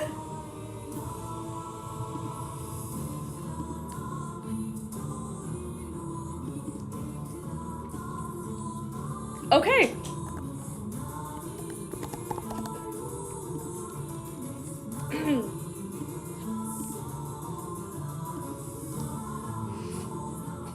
Crazy. So, because here's the thing, I remember when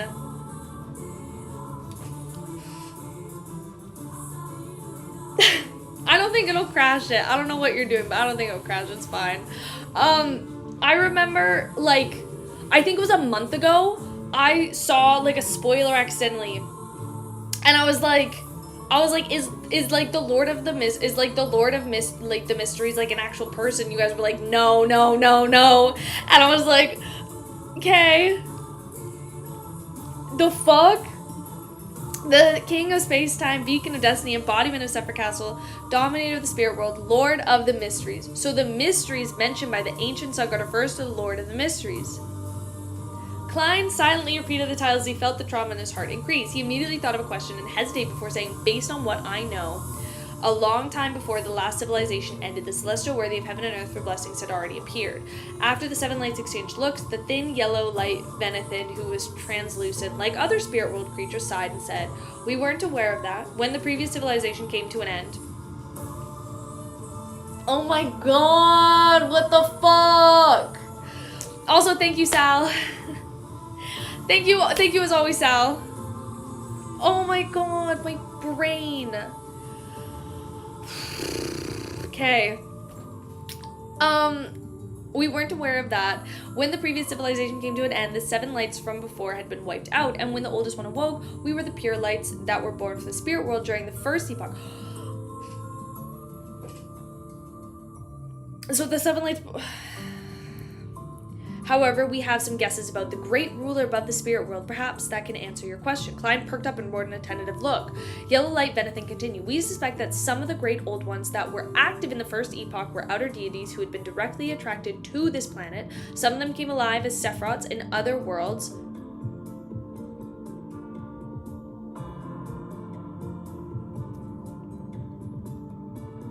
We suspected that some of the great old ones that were active in the first epoch were outer deities who had been directly attracted to this planet.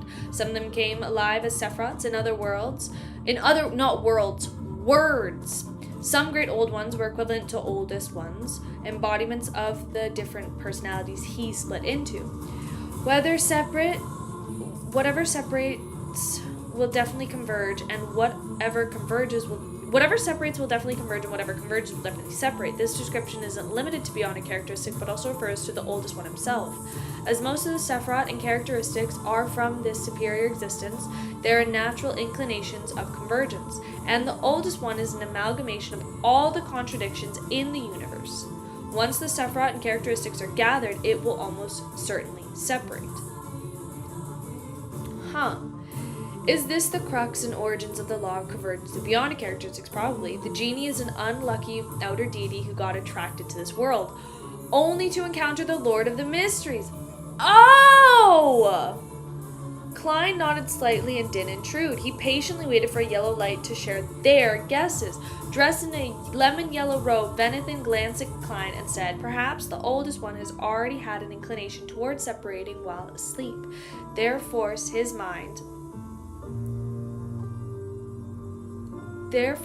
mind was split into different parts. He used different titles to secretly interfere with the real world to prepare for the separation that was bound to happen once his body woke up. For example, God Almighty or Celestial Worthy. A reasonable guess. It can explain many of the doubts. Klein immediately felt enlightened. He deliberated and said, in other words, you believe that the great ruler above the spirit world was part of the oldest one to a certain extent. He is equivalent to the oldest one. That's right. Orange Light Hilarion gave an affirmative response before confronting Klein. Based on the present situation, the great ruler is also the same as the rest of the oldest one. His will and powers have faded over time, Your Excellency. Regardless of you being him or not, it doesn't hinder you from putting up a certain level of resistance. Keep what's left of your humanity and reach a particular balance with him. Separation is inevitable. Bye, Sal. Thank you so much. What kind of consolation is that? Klein couldn't help but lampoon. He then realized a problem. Since the oldest one dissociated in different parts, the mental imprint on his body, a high sequence beyond her, from the mental corresponding pathway should also belong to the different great old ones. If the primordial one, which awoke in the ancient sun god's body, is the God Almighty, as described by the seven lights, then who will it be when the primordial one's mental imprint begins eating at me? The answer to this question was very obvious. Without needing to think, Klein could answer it. The Lord of Mysteries, the dominator of the spirit world, the celestial worthy of heaven and earth for blessings.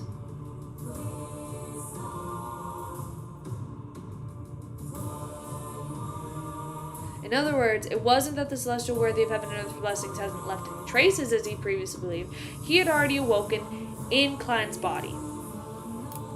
Fuck. Klein's entire body turned cold. Oh my god. He inexplicably experienced what the ancient sun god had previously felt. At that moment, he was very worried that one day he would unknowingly become another person, becoming the resurrected Lord of Mysteries, the celestial worthy of heaven and earth for blessings. However, an awakening at this level was similar to what other angels have encountered. It's not as strong as the irresistible as I had imagined it to be. This is because I'm different from the ancient sun god. I wasn't born with the status of an angel or even in control of a uniqueness. I advanced step by step, and I was able to complete the digestion in different stages. If that's the case, I have to thank the grayish-white fog that sent the curtain into the forsaken land of the gods. Perhaps this involved the help of the particular or several existences. Yes, that's still not right. I've already become the owner of Zephyr Castle. There's no need for the corruption or contamination. I suffer to be the same as a Sequence 2 angel. Klein secretly shook his head. He didn't raise the corresponding question to the seven lights. To him, this was one of the core secrets. He definitely couldn't let other existences know what his current state was like. He raised his right hand and the place to his mouth. He coughed lightly. I roughly understand. After chatting with the seven lights, Klein stood up and bowed. Thank you for your answer.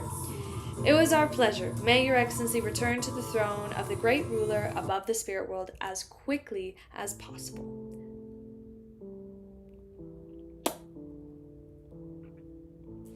GG's, Klein.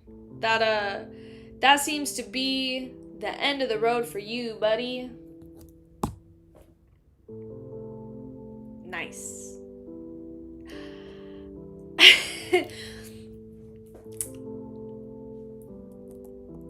The seven lights stood up at the same time, giving him a warm response. Are they trying to curse me? Klein tensed himself as he politely sent away the seven pure lights. Following that, he activated teleport once again and returned to the secluded alley in Backland. Pressing his top out on his head, Klein strolled down the street. The first thing that caught his eye was the crowd of all the kinds of people in the hustle and bustle that formed a heat wave. Some people were wearing linen clothes, swaying down abnormally tall trees in groups of 10 to 4 people. Some of them formed a team, busy repairing the streets and houses that didn't suffer too much damage. Some held desi pies, sweet teas in their hand, rushing past him as though they were rushing to their workplaces. Some of them rode cargo carriages, carrying food, meat, and vegetables, all heading in different directions. Although most of these people wore simple clothes with plenty of visible stitches, and there was all signs of numbness and pain on their faces, the vitality of their bodies exuded seemed to intertwine with the light of hope before Klein's eyes. They were treacherously brimming with life. They were like grass that tried to best to tear through stones after cold winter. Klein slowed down his steps and grazed deeply as his bustling scene.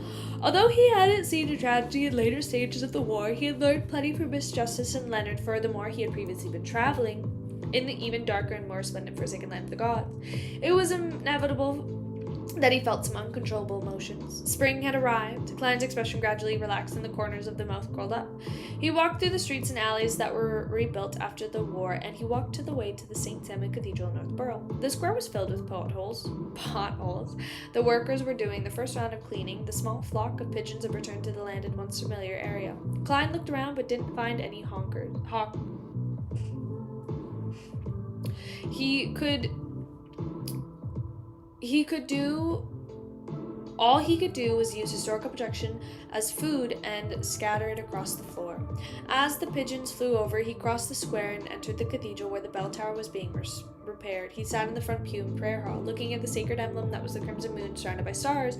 Klein took off his hat and clasped his hands. He closed his eyes in a tranquil environment. He gradually calmed down, feeling as if he was really praying. In this moment, Leonard, with much longer black hair and dark green eyes, walked down the aisle in the black trench coat and red gloves. He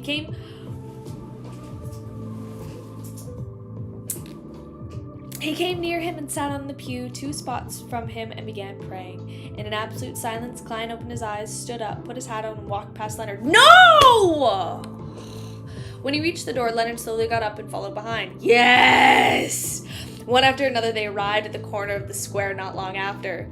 Leonard looked at the few pigeons on the ground and seemingly...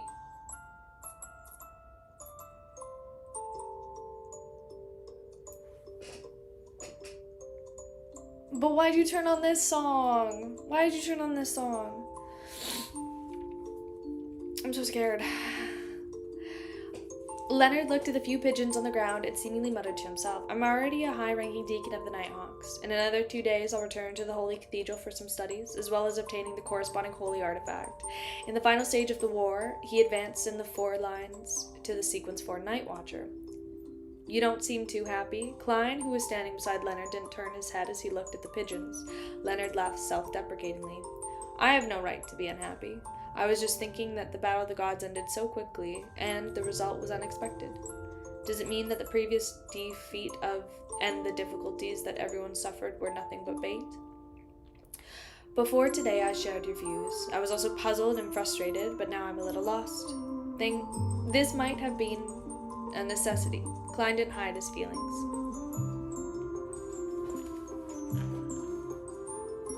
Leonard fell silent for 2 seconds before looking down at the pigeon that was pacing around him. That's what Old Man said too. Without waiting for Klein to say another word, he turned his head and glanced at the former colleague. You've become an angel? Palazores had told him that what Klein had done previously was prepare to advance to an angel. Yes, Klein nodded slightly. But there isn't any glory or power in this, only pain, curses, and responsibility. Why? Leonard subconsciously asked.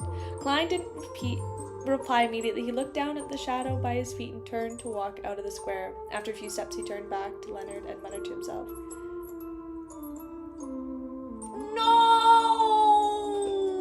I don't want to do it. You should still remember that sentence. We are guardians, but also a bunch of miserable wretches that constantly fighting against threats and madness.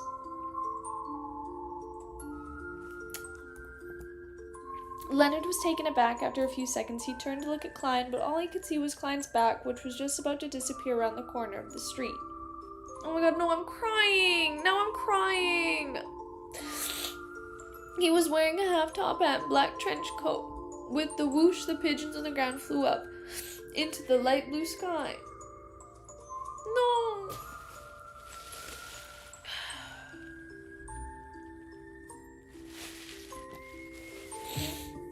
Oh my god, they baited me with Yowie. Just to give me that.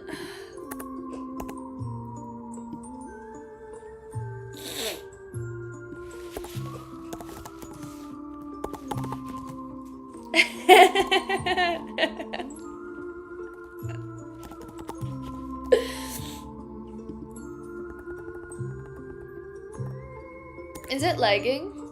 It wasn't lagging for me, but...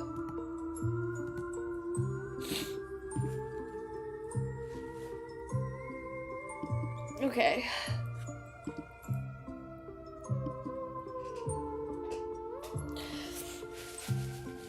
You also haven't changed the music, so I'm a little scared right now. And I just saw Melissa's name, so... Or not Melissa, Benson's name, so I'm not... And Melissa's, yep. Here it is. Klein didn't visit Benson and Melissa because the matters he had involved in were too high a level. Approaching his siblings would only bring them disaster. For existences who'd... Fucking Christ, just tell them you're alive! Oh my god. Because matters he was involved in were too high a level. Approaching his siblings would only bring them disaster. For existences who didn't know Klein's original identity, such as Axe, would help them understand the relationship between Benson and Melissa and Klein. To know of Klein's past experiences, this would make them confirm one thing. Klein still maintained his humanity and was still very concerned about his family. Therefore, staying away from Benson and Melissa was the best form of protection he could give them.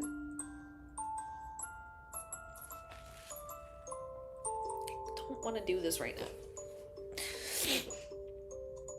Of course, Klein had already grasped the situation of his siblings through Miss Justice. During the war, Benson displayed his experiences and ability of the Ministry of Finance. He received many promotions and became a deputy director of the 5th Department, and his annual salary had... Holy shit, Benson! His annual salary had reached £300. We could have matching foreheads. We'd know exactly how our kids would look. Melissa won the favor of her mentor, Portland Moment, and was given a chance to become a Beyonder. The chancellor of the Backlund University of Technology was a believer of the god of steam machinery, so he had long become a Beyonder. He was currently a Sequence 7 appraiser and wished for Melissa to become a Sequence 9 savant. No! Leave Melissa out of it, so that she could better absorb the knowledge and import her memories. This established a good foundation. I mean, I don't know, Benson's suddenly looking really attractive to me. Something about his character has developed in a way that's very alluring. I don't know what it is. Absorb the knowledge and improve her memory. This established a good foundation for her in her subsequent development in the mechanical domain. This was Melissa's secret, but she wasn't able to hide from the spectator of the demigod level. Besides, Audrey definitely informed Klein that Melissa was more inclined to agree and would be making decisions in the next few days. Klein's attitude towards this matter was a tactic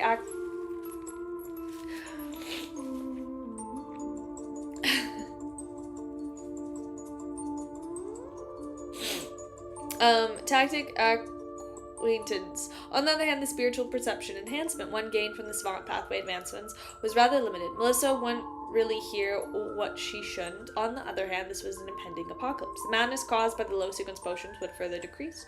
Furthermore, there was also him, a miracle invoker, to help lower the risks of her losing control. For an avid fan of machinery, a Sequence 9 savant is enough. Moment shares the same attitude. It doesn't wish for a believer of the Evernight to obtain too many potions of the Church of Storm. Yes, the apocalypse is approaching and the invisible barrier is weakening. The intrusion of this world by the outer deities will become more and more obvious. The chances of ordinary people encountering Beyonder instances will definitely gradually increase. From this point of view, it's also a good thing for Melissa to become a Beyonder. She can successfully advance to Sequence 6 artisan or a machinery specialist. Then she can fulfill her dreams and protect herself and Benson. Oh my god. So sad. Bye, Merlin. I'll get Miss Justice to find an opportunity to disclose the acting method to Melissa in a discreet manner. The extent of her further growth will depend on her. At most, I can give her some good luck. Formulas and ingredients, I'm really like an older brother who can't rest easily.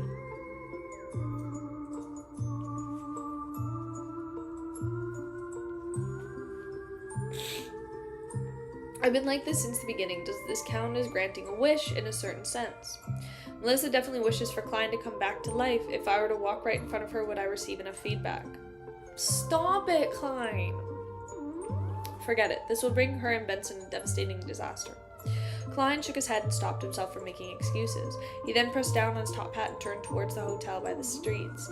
He took out a gold pound and got a room. The gold pound was real. It was an item that Klein had brought back from the real world some time ago. In the previous war, Klein had donated £14,800 in cash, £14,200 worth of gold bars, and nearly 20 high-quality gems through Miss Justice. Apart from all of the strange items left on the junk pile, he only had 39 low and gold coins and high-quality gems left. Holy shit. Glancing at the hotel owner, Klein's back to being poor. Klein is back to being...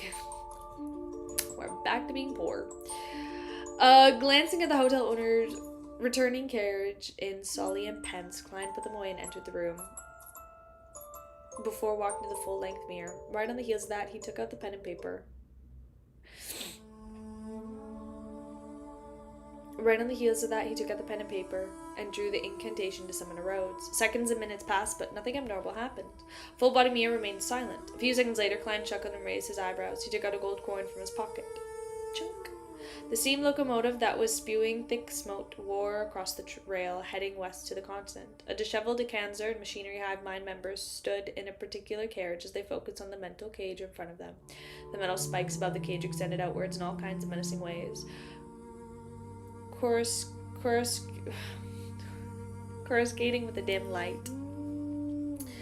The machinery hive mind member, who was in the looks of a typical Lowanese citizen, looked out the window at the planes rapidly sweeping past them. He couldn't help but ask Deacon, "Are you planning to return to Lowen after reaching Intis?"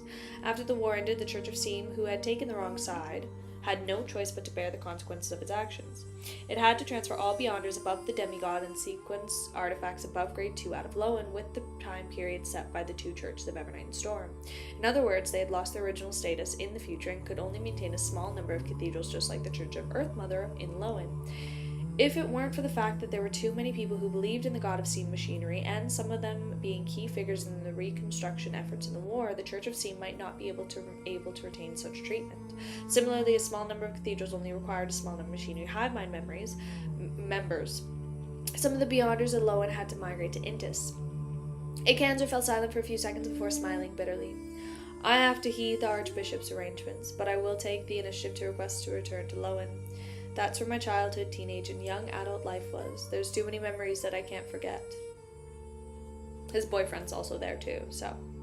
As he spoke, his gaze grew distant, and he seemed to see a capital of capitals. At that moment, the metal cage that was overgrown with spikes suddenly trembled. Silver bolts of lightning appeared out of nowhere and landed one after another.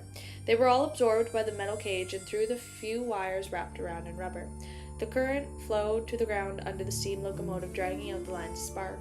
The metal cage seemed to be hit by an invisible hand and was unable to break the barrier.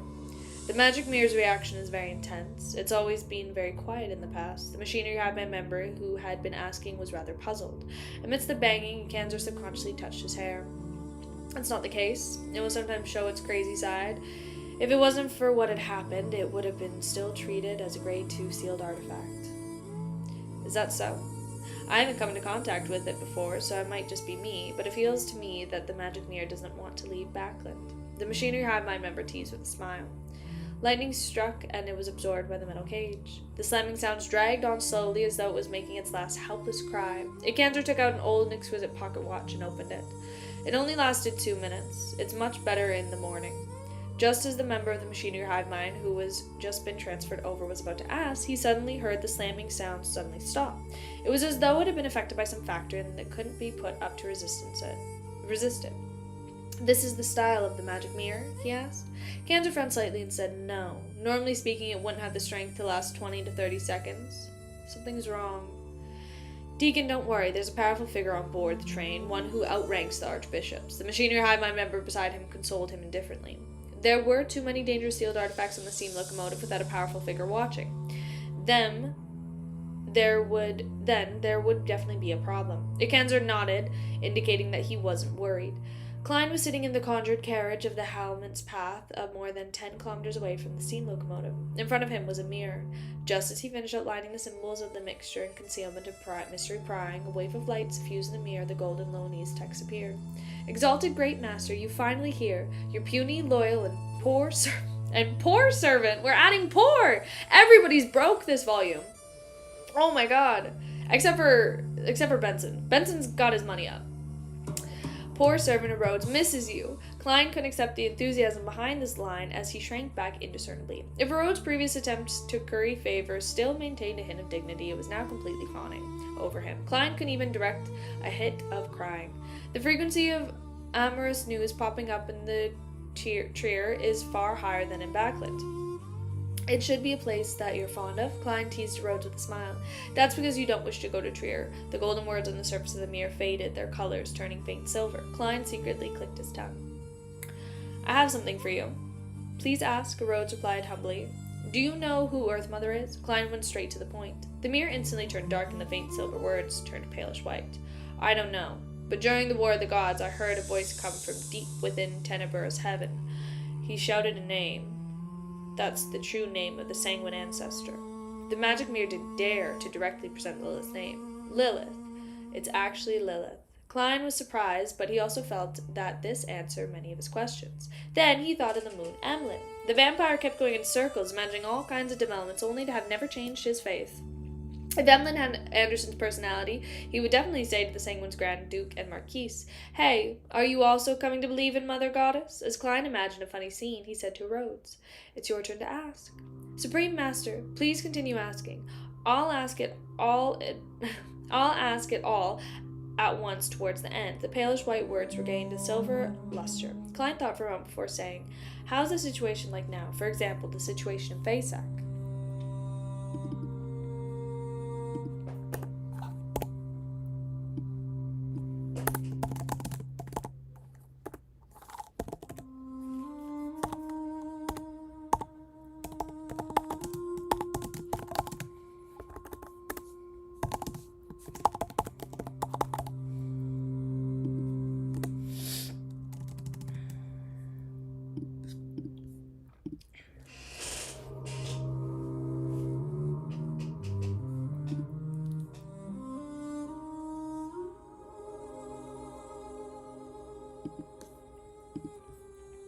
On the surface of the mirror, silver words surfaced one by one amidst the aqueous light. "Adopt Beyonders from the Church of the God of Combat and Faceac military who are willing to pledge their loyalty. Only the extreme pious faithful and those willing to be martyrs, as well as the few mid and upper echelon members of the church, are to be eliminated. This is both the benevolence and compassion of the goddess, as well as the necessary measures to deal with the subsequent situation. With the apocalypse approaching, the number of Beyonders incidents will inevitably increase all across the world. To maintain the stability of the world, we do our best to increase the strength as quickly as possible. If we were to call the Beyonders of the Church of the God of Combat and the Faceac military, obtaining their corresponding characteristics, that still doesn't aid us in the nurturing a Beyonder of the same level within a few years. A Beyonder with rich experience, be it in their digestion of the potion or accumulated knowledge, requires a sufficient amount of time." Upon seeing this, Klein mumbled inwardly. He felt that this wasn't the usual tone of a Rhodes. It was more like an official document. It's showing documents of unknown origins that it peeped at. By using words like digesting, it means that both the writer and the reader have mastered the acting method, and from the tone of the documents, it's from the Church of Evernight. Based on these 2 points, it's not difficult to tell that these documents are for eyes of archbishops and high-ranking deacons.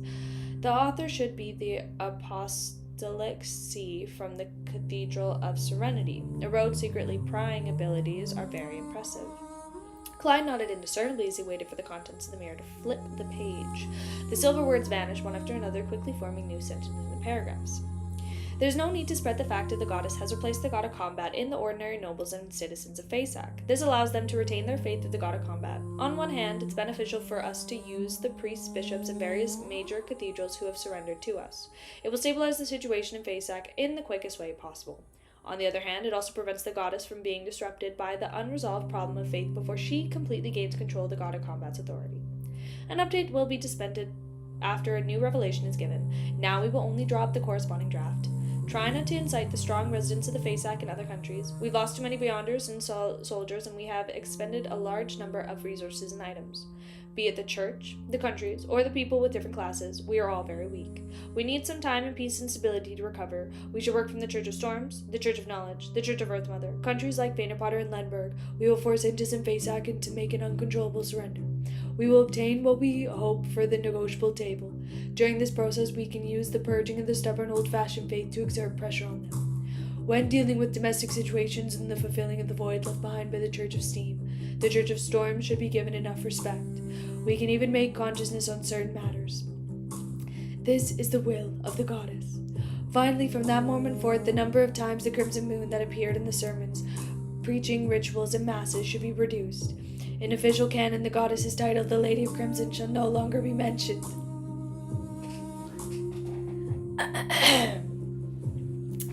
Lady of Crimson shall no longer be mentioned. Klein's brows twitched as he felt a strong sense of confusion towards the last sentence. Soon he thought of the sanguine ancestor, the ancient god of the second epoch, and the present Earth Mother, Lilith.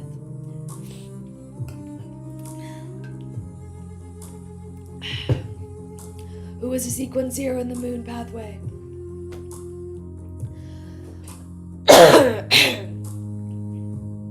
She was once a true lady of the Crimson In the moment of enlightenment, her vaguely understood the might and be exchanged under the table. It was a necessary price. Yes, the goddess's attitude is very clear. That is to stabilize the situation as quickly as possible. Before she truly controls the authority of the death and that of the god of combat and becomes the great old one. She undoubtedly doesn't wish for any more orthodox deities to perish. If that happens, the invisible barrier left behind by the primordial one will have no one to mend it. This will allow other outer deities to find opportunity to bring the apocalypse forward. Also, based on the low and present situation, if we continue the war, the ancestors will waver even more. It might lead to an awakening of a primordial one in the goddess. The goddess took a huge risk having a frontline retreat all the way in Backland. She had to divert more strength and suppress the primordial moon. If Earth Mother betrayed her, she might have perished even faster than the god of combat. She could have trump cards. The losses of the Church of the Ebonite Goddess and the Church of Storm suffered seemed quite sufficient. It's no wonder that after the Resistance announced that they would retain the corresponding cathedrals and respect the Storm region, that a bunch of fellows didn't attempt to retaliate. They silently agreed to establish the new government. Klein mumbled to himself as he had a rough idea of the current situation. He asked the third question. If the Ebonite Goddess wants to advance further, does she need to find a river of eternal darkness? This is one of the 9 Sephiroth. Klein remembered Rhodes mentioning it once, saying that it was the river was related to the ancient death. The Phoenix ancestor, Grey Grace, and clues seemed to be hiding deep in the spirit world Calderon City. Yes, Great Master. The silver words twisted in discomfort, forming new text. The death of the end of the fourth epoch should have been able to use the river Eternal Darkness. The death at the end of the fourth epoch should have been able to use the river of eternal darkness. He attempted to use the Sephra to forcefully accommodate the uniqueness of non-neighboring pathways. Then he went mad. So that was how death went mad back then. I knew it. A sequence zero true god, one who has lived for 3 epochs and has seen the blasphemy slate, wouldn't lack common sense and randomly drink potions. It's not like he is a listed tutor, having reached that point of only having the options of madness or death. It's no wonder Death channeled the fractured 7 deities with just a primordial demoness back then. He was equivalent to half a great old one. Yes, Mr. Azek has a golden phoenix accessory that came from death. Klein strung up certain matters. Suddenly he inwardly let out an exclamation. He suspected that the price of so many bestowments was the river of eternal darkness. Just like how the true creator had repeatedly tolerated him so as to force him into Giant King's residence to obtain the first blasphemy site. As the owner of Sephiroth Castle, he was probably the only relatively high sequence beyonder who could resist the corruption of other Sephiroth. Of course, the Ebonite Goddess could also wait up to a decade or so. After the primordial ones will faded further, she could personally retrieve it. However, this way, Klein wasn't sure if she could complete the ritual before the apocalypse happened. He composed himself and raised the 4th question. Where can I get the potion formula for Attendant Mysteries? Rose made the silver words resemble into brand new contact. Zeratil, the first blasphemy slate, the second blasphemy slate, the card of blasphemy, the fool uniqueness that has become a mythical creature. The first choice and the second choice might be plotting against me. Zeratil is even more terrifying and cunning than the dark demonic wolf, and if I were to plot against him, there's a high chance of me falling into his trap. The danger is extremely high. The third choice is Amon's brother. He should have used the war to become a visionary. If I were to provoke him, Sephiroth Castle might not be able to save me. The 4th and 5th options are related to the half-fool of the Antigonus family. It's related to the goddess's Foggy Town. The goddess should have a way to circle around the half-fool and extract the card of blasphemy, but perhaps I'll need to use the river of eternal darkness to exchange for it. Klein realized that he had reached a dead end. The path ahead was the river of eternal darkness, and behind him was the leader of the secret order, Zeratil. Unfortunately, if I find the dark demonic wolf, I can try to negotiate with him. He should have seen the first blasphemy slate and grasped the potion formula for Attendant Mysteries. He will flee far away once he smells me, Klein thought for a moment and said to Rhodes. 5th question. What did you mean when you said you saw a pillar and support from me? The aqueous light in the mirror swirled slightly as the deepness became more obvious. The corresponding silver text seemed to turn a little whiter. Great Master, this is a feeling that I can't describe using words. However, I have experienced similar feelings in another existence before. Apart from him, only you possess it. The existence is the ancient sun god.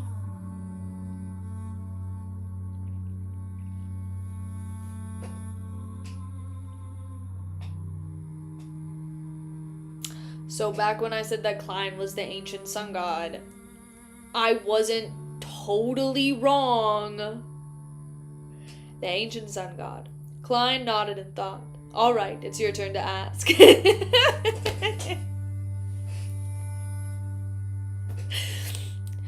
On the surface of the mirror, the words on the silver screen suddenly turned golden. Supreme Master, do you think you can take away your loyal and humble servant Rhodes?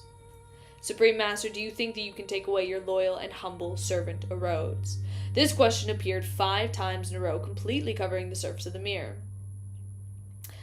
Having become an angel, Klein no longer feared Rhodes. After thinking for a few seconds, he smiled and said, "Let me talk to that angel. This is basic courtesy." With a boom, illusory beams from different colors spewed out from the mirror and exploded into fireworks in the carriage. Almost at the same time, 2 dark rays of light reached out from the edge of the mirror. 2 arms that appeared surreal grew out. The 2 arms originally wanted to reach out to Klein's calf, but they suddenly shrank back and gently swayed on the spot. Praise the Supreme Master. After the fireworks fell and the golden message appeared in the mirror. In the middle section of the steam locomotive in the simple room, a tall and handsome young man with long chestnut hair sat on a hardwood chair, facing the triangular sacred emblem. He clasped his hands and closed his eyes as he secretly prayed. On the side of the narrow table, a mannequin made from mental components. Behind the mannequin was a faint meshed glow. Suddenly, the young man opened his eyes and looked towards the other side. Someone had appeared there. And in this young man's blue eyes, a figure only looked like a person. In essence, it was an invisible vortex wearing a silk top hat and black trench coat. Inside the vortex, there was a transparent and distorted maggot squirming about in a cluster. Garamond Sparrow. The young man calmly read out a name. As the items around him floated up and there was no wind in the room, Klein pressed his top hat and revealed a human face. "How may I address you?" Oh my god. The young man nodded slightly and said,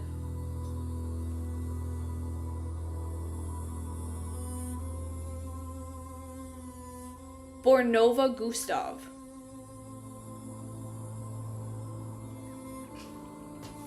Are we about to meet more of the Roselle family tree? Are we about to meet more of the Roselle family tree here?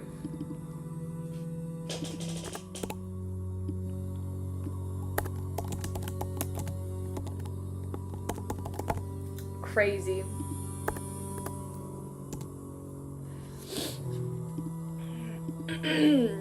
Bornova Gustav. Klein's gaze swept across the young man's face, landing on the floating items and the mannequin made from metallic components. The mannequins have a postmodern style. Some of the physical laws here seem to have changed a little. Klein nodded in thought. "I want to take the mirror." He very honestly started his request. Bornova's expression didn't change, as though he was just a puppet. "You're blessed of Evernight?" "I guess so," Klein said with a smile. Bornova nodded. "Then take it away." "He's the impression that I'm asking for the spoils of war for the Church of Evernight." Klein didn't explain as he politely took off his hat and bowed slightly. "Thank you very much." As he spoke, Klein's figure slightly faded and vanished. He had only come in the form of a historical void projection. Following that, the carriage where Kanzer and the machinery hive mind members were... Nothing happened. Of course, there was only situated in the historical scene that the actual situation in the car had been covered up without any knowledge. In the carriage more than 10 kilometers away, a mirror suddenly appeared in Klein's hands. This was a silver in color, and the patterns on the back were ancient and mysterious. On both sides was an eye-like ornament. "Don't speak." Klein looked in the mirror and gave a simple instruction. "Yes, Supreme Master." Silver words surfaced on the depths of the mirror. Klein immediately took out a pen and paper and used the magic mirror as a backing to write. He thought for a moment and wrote in a faint smile. "Dear Mr. Azek, it seems like I haven't written to you for a long time, as I went to the forsaken land of the gods and had a wonderful journey." Okay. There are only 2 types of living creatures there. They are either living sentient creatures or monsters. Those sentient beings either bear a curse or have an obvious physical mutation. They're even more tragic than I imagined. I tried helping them. This wasn't only for the ritual for my anchors or to satisfy my sympathetic heart. It holds meaning in on its own. Putting aside the suffering and the situation, the Forsaken Land of the Gods is completely different from the outside world. It's like an oil painting with a black theme. What's surprising is that artificial death can influence the underlying creatures there. I was very confused back then, but today I finally had a guess. I suspected that related to the River of the Eternal Darkness, one of the 9 Sephiroth. This reminds me of Cauldron City in the spirit world. I'm reminded of the Golden Phoenix accessory you mentioned before. Rumor has it that the Phoenix accessory, Death of the Fourth Epoch, could use the River of Eternal Darkness to a certain extent. I wonder if you know anything about this. The war that lasted for more than a year has finally ended. The Ebonite Goddess clinched victory in the end, and the God of Combat has perished. I believe that with your level and status, you should know what this means.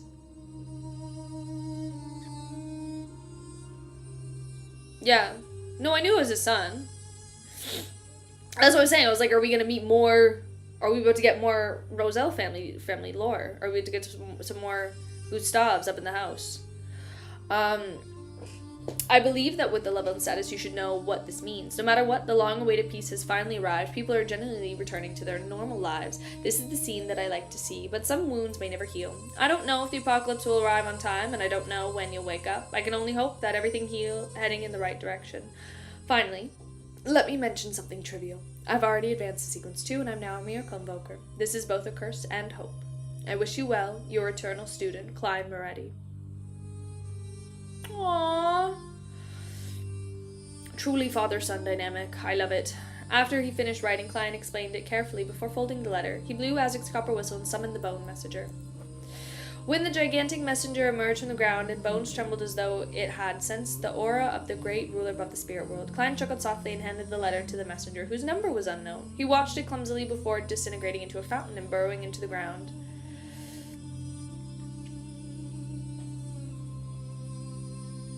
After doing this, Klein cast his gaze at the magic mirror on his thigh. I want to be on his thigh. Sensing his gaze, the aqueous light on the surface of the mirror rippled and produced silver words. Great Master, what are we going next? Where to next? Klein repeated the question inwardly. He wanted to teleport to the main peak of the Hornets Mountain Range and enter the ancient palace that bordered reality and Foggy Town. He wanted to see if he had the chance to take away the most useful card of the Blasphemy of the Antigonus half fool, with his present strength being equivalent to half of the Sequence 1. Sorry. This wasn't an impossible task. No. Honestly, I get a Rhodes. I do. That's me for real. If I was in Lord of the Mysteries.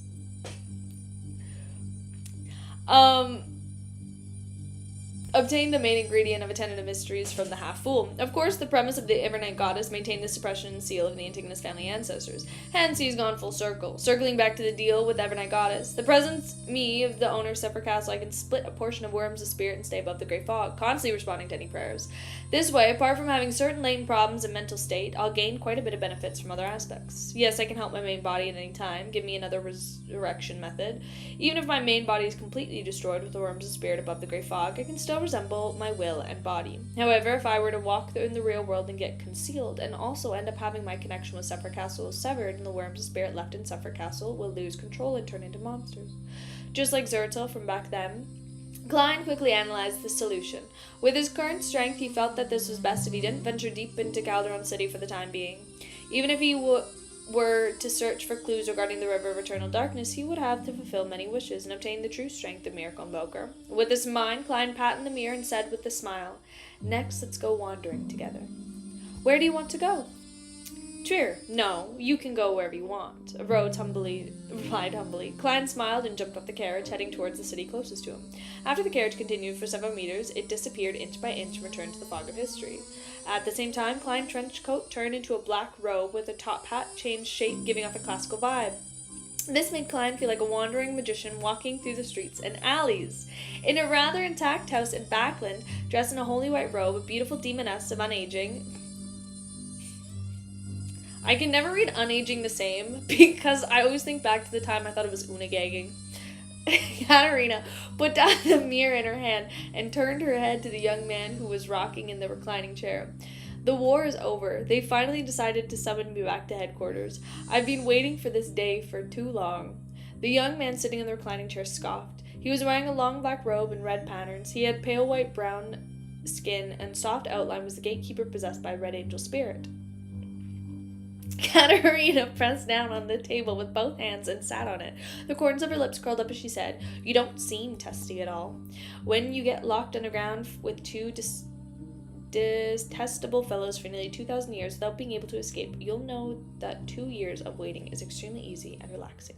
I'm not in a rush at all." The red angel evil spirit said with a chuckle, "After this matter ends, I'll let you experience it. Of course, I'll remember to throw you 2 male companions as for how long you can..."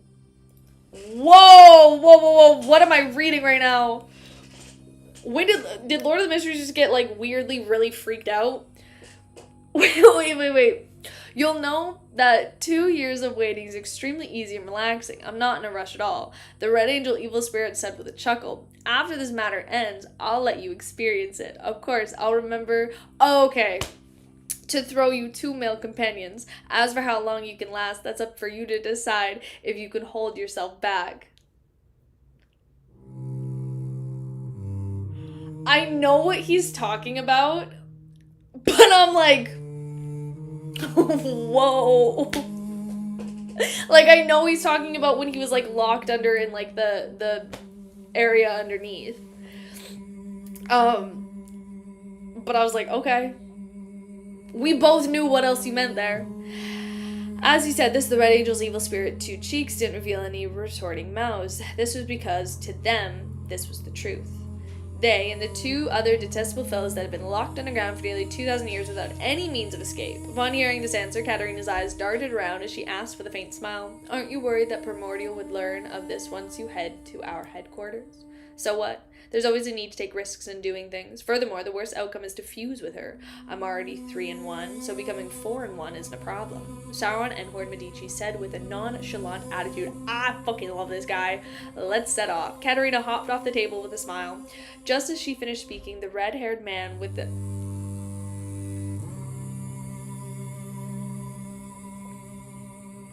No, because I see the vision with these 2. Just as she finished speaking, a red-haired man with a trademark imprint on his forehead was reflected in her eyes.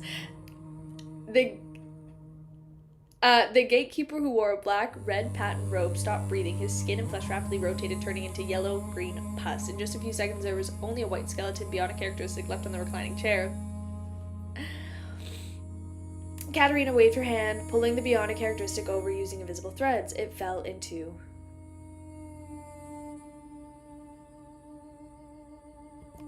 her palm. Immediately after, she lost all corporalness and suddenly entered into a mirror that she had used before. The dark and illusory path that appeared surreal presented itself in front of the Sanctus of White. It formed a complicated, mysterious web with similar objects in her surroundings, interweaving into a strange world that was different from reality. Katerina quickly traversed the mirror world and approached the target node. At that moment, she felt the powerful suction force. She couldn't help but deviate from the path of the cast of the dark and blurry fog. It represented a mirror in the real world. In an instant, Katerina, along with Red Angel Evil Spirit, left the mirror and came to an unfamiliar room covered in carpets. At the edge of the room, the young man with ordinary facial features, who was dressed in common clothes, leaned against the staircase railing and smiled at Demoness of White. His left hand was constantly tossing an item, a strange crown covered in rust and blood. Before Katerina could react, the young man took out a crystal monocle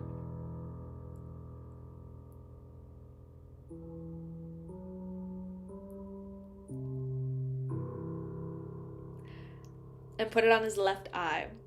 The Red Angel Evil Spirit... Why is it on his left eye, though?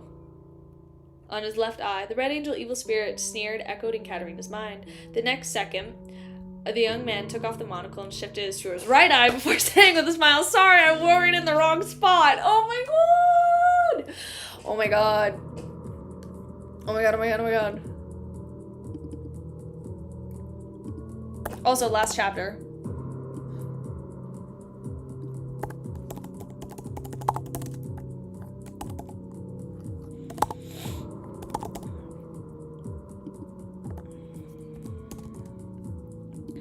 Crazy, crazy.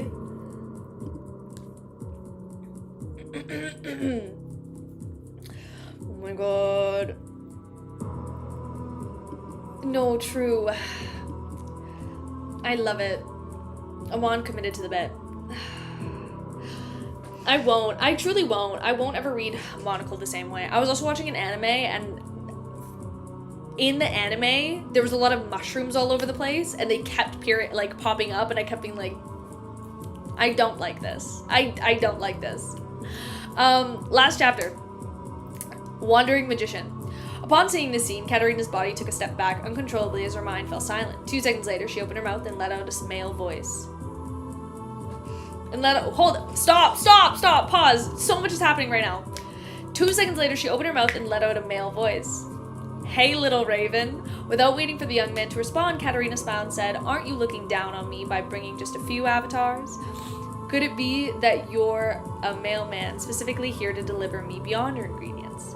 Tell me, what kind of cooperation do you want? I don't hate you too much. After all, what happened back then was planned by the Zealot. The mastermind was a listed tutor, and you could only be considered an accomplice. The man opposite him caught the crown that was covered in rust and blood. He straightened up and shook his head with a smile. I have a reservation in cooperating with you after hearing your voice. Why don't you get Sauron and Enohorn to talk to me? Tisk tisk. It's been so many years, yet you're still a willful as a child. Do you still remember who was responsible for carrying you when you were still a baby? Who was the one who burned away your hair? The Red Angel evil spirit mocked without any compromises. The young man opposite him used his empty hands to straighten his monocle and calmly turned around before walking out the door without any hesitation. During the process, he sighed softly. Childish. Seeing that Amon had no intention of stopping, the Red Angel fell for a few seconds before the other party walked out of the room. It controlled Katarina's body and chuckled. I don't think that... whoa. Crazy. I love the lore. Like, just the little hints of lore drop that you get. Oh, no. Because I want a slice of life. I want a slice of life of, like, all of this.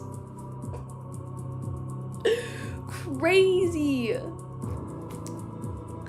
It controlled Katarina's body and chuckled. Don't think that I don't know what you want to do, but it doesn't matter. Since you don't have the same thoughts as a zealot, then there's no room for cooperation. Oh my god. Amon and Klein, slice of life would go hard, but here's the thing. I want a slice of life of, like, Amon and Adam growing up, and, like, Medici being, like, there. I would even say, here's the thing, Medici doesn't even give, like, nanny vibes, he gives, like, governess vibes. Like, that's kind of the vibes I'm getting from this. Like, also maybe a bit of nanny, and, like, all of the deities when they were, like, kings of angels, and, like, I just want, like, I want from the... like, obviously the 4th epoch, I really want the 4th epoch, but I feel like even, like, the 3rd and the 2nd would still be also just as entertaining. Oh, I don't know where it is. Found it. It's always close by. Childish. Don't think that I don't know what. Don't think that I don't know what you want to do. But it doesn't matter. Since you don't have the same thoughts as a zealot, there's no room for cooperation. Amon stopped and turned halfway to look at Demoness of White Katarina, who possessed the Red Angel evil spirit. The monocle on his right eye seemed to glimmer slightly. Our country in the city that was being rebuilt after war, inside the bar which had burn marks. Toby, did you add too much damned water to your beer? A man wearing an old cap took out the cup and took a sip. He couldn't help but complain. The boss, who doubled as a bartender, I don't know where the pointy hat is.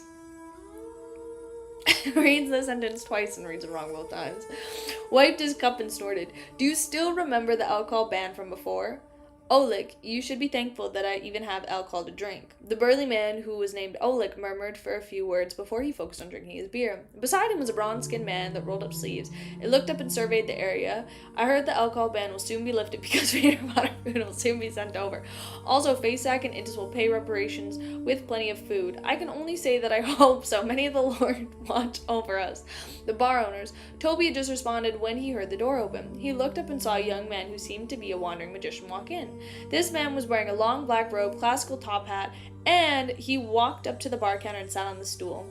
A cup of Solville beer. The man placed several copperpence on the counter. The burly man named Oleg turned his head and looked at the stranger and asked curiously, "Not from around here? A magician?" The young man, who didn't have any outstanding features, laughed and said, "Yes, the magician that I am best at is to satisfy the wishes of people." Oleg immediately whistled. "What did I hear? To satisfy the wishes of people? Lord, there's a few pretending to be a deity here." The teasing caused everyone to burst into laughter. The young man who claimed to be a magician wasn't angry. He smiled and said, "That's just a special magic trick." Oleg gulped down the mouthful of bland beer and laughed. "Then fulfill my wish and let me, stingy boss, take..." I don't know why I went into an accent. "And let me, stingy boss, treat me to a glass of beer." All right. The young man in the black robe raised his right hand and tapped lightly on the table. With the glass slamming onto the counter loudly, the bar owner poured a glass of beer and pushed it in front of Oleg. Then he retracted his hand and repeated his glass wiping. The scene that seemed fairly to him stunned Oleg. Sorry if anybody's Irish. I cannot do an Irish accent. That might have been very offensive. He shouted blankly, "Toby, you know what?" "No." The boss, "Oh, you know him?" "No." Toby glanced at Oleg like he was a fool. "Convenient that you say fool, 'cause I got something to tell you, Oleg." Oleg raised his glass of beer in uncertainty and took a sip of it to see if Toby would make him pay for it. Seeing that the bar owner no longer bothered him with it, the burly man turned to the man in surprise and looked at the young man in black robe and tall hat. "How did you do it?" "I told you that I'm a special magic trick." The young man leisurely drank a mouthful of Solville beer. While Oleg remained in shock, the man beside him with rolled-up sleeves sneered. "I dare bet that you and..." No, because here's the thing. The way it's written, I feel like they should be Irish. "I dare bet that you and Toby..." No. "Must have concluded beforehand. You're knocking on the table to say that you'll pay for the beer. You can make another wish," the wandering magician replied nonchalantly. "My brother and I have a house that collapsed during one of the bombings, and it's being rebuilt. My wish is that it will return to its original state before I return." The man with the sleeves rolled up smugly. This wasn't an easy task. The wandering magician raised his right hand and snapped his fingers before smiling. "All right, your wish has been granted." The people who were paying attention broke out into a fit of laughter. They no longer paid attention for the foreigner and his clumsy magic show. After drinking, the man with several rolled-ups left the bar in the drunken stupor with Oleg. They staggered down the street towards the suburbs. 15 minutes later, they returned to the area where they were rebuilding their home. They were about to enter the tent when it was issued by the government. At that moment, a gust of cold wind blew and made them shudder at the same time. Soon after, a 2-story building appeared before their eyes. It was a house that they were very familiar with and had spent years building. Oleg and his brother subconsciously turned their heads and saw the confusion of the same eyes. "I didn't drink that much. That damn Toby mixed so much water into the beer." Oleg murmured as if he was seeing things thanks to his intoxication. His brother didn't respond. After being stunned for a few seconds, he suddenly widened stride and rushed to the house, touching the walls and the door. "It's real. It's all real." He kept muttering to himself as if he had gone crazy. Oleg did the same thing. Finally, he confirmed that their house had been restored to its original state. This made him both surprised and scared. At this moment, his brother suddenly said, "My wish was granted. That magician. Before he finished his sentence, he turned around and ran towards the bar. Oleg came to his senses and followed closely behind. Bang! They pushed open the bar's doors and rushed in, cascading their gazes around the bar corner. However, the black-robed, tall hat-wearing wandering magician had already left. Oleg and his brother looked around. They appeared relieved, but they also felt that they had lost something. In the square of the city, the young wandering magician was squatting in front of a 10-year-old girl. "My magic is to fulfill your wish." He turned his head and glanced at the nearby Evernight Cathedral. The little girl had run out of the Evernight Mass, seemingly preferring an empty square. After some thought, she looked at the gentle Mr. Magician and said, "My wish..." Is this going to be like a... Ooh, my wish is for my father, uncle, and brother to come back to life. Yeah, I saw that coming. That was like remember when you were a kid and you would be like, "Dear Santa, I wish my parents to not be divorced anymore." And it's just like, nah, Santa can't do that, babe. Santa can't do that one. Sorry. I don't want their bereavement money. The wandering magician didn't respond as he gazed deeply into the little girl in front of him. The girl pursed her lips and forced a smile. "I was just joking. Mommy said that such a wish is not something even the deities can grant." As she spoke, she lowered her head and looked at her toes. I just want Daddy to hug me again. This poor little girl. Is Klein gonna change into her dad? Is that what he's gonna do? Is Klein gonna change into her dad? That's really cute. That's really, really cute. Before she could finish speaking, she suddenly realized that there was a shadow in front of her. She quickly raised her head and looked out to the side. Standing there was a lone soldier dressed in a red shirt and white pants. He didn't hold a rifle and was wearing a hearty smile on his face. He crouched down and spread open his arms like this. Daddy, the little girl...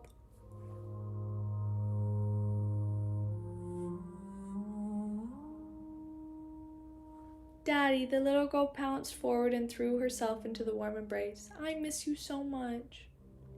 At that moment, the young magician pressed down on his hat, straightened himself, and walked towards the entrance of the square. Amidst the night breeze, the long black robe swayed gently in the vast plaza.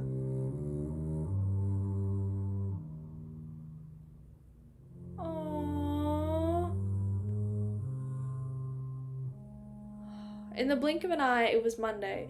In the ancient palace above the grey fog, the members of the Tarot Club appeared simultaneously and greeted Mr. Fool in unison. Klein looked around and suddenly felt emotional. The hangman is currently a cardinal of the Church of Storms, and he is in charge of the Worst Archipelago diocese. Although Justice has temporarily lost contact with the psychological alchemist, she has a right to become one of their counselors. The sun is an elder of the 6-member council of the City of Silver, and the moon is a sanguine earl. The star is a high-ranking deacon of the Church of Evernight Nighthawks, and the hermit is hidden queen of the sea, one of the 10 pillars of the Moses Aztec order. Apart from the magician and judgment, the other members of the Tarot Club are all demigods. They're upper echelon in different factions in the mysterious world. And with the support of the Abraham family, the magician has a high chance of advancing Secret Force Secret Sorcerer within the year. Shio, pick it up, girl. Shio, let's go. In other words, Judgment is the one who has the hardest time improving her strength. She is also one of the mid to upper echelons of the MI9, so it's extremely difficult for her to become a demigod. Klein, who was shrouded in grayish-white fog, quickly retracted his gaze and laughed self-deprecatingly in his heart. It's finally like a high-end secret organization. However, it's always given me the feeling that it's some conference between various factions. He then nodded at the Tarot Club members and said, "Let's begin." And that's it! That's it! That's it for the beginning. Thanks. That's it. That's all I have. Thanks so much for coming, guys. Crazy lore drop. As always, you know, I feel like there's crazy lore drops every single time. So, that'll be good. Anyway, thanks so much for coming. I hope you'll have a wonderful rest of your night and a wonderful rest of your day. There is stream tomorrow. It's at 9 a.m. So I have stream tomorrow and it's at 9 a.m. PST. So not sure what that is for you guys. That's the only time I can fit it in. That's all I got.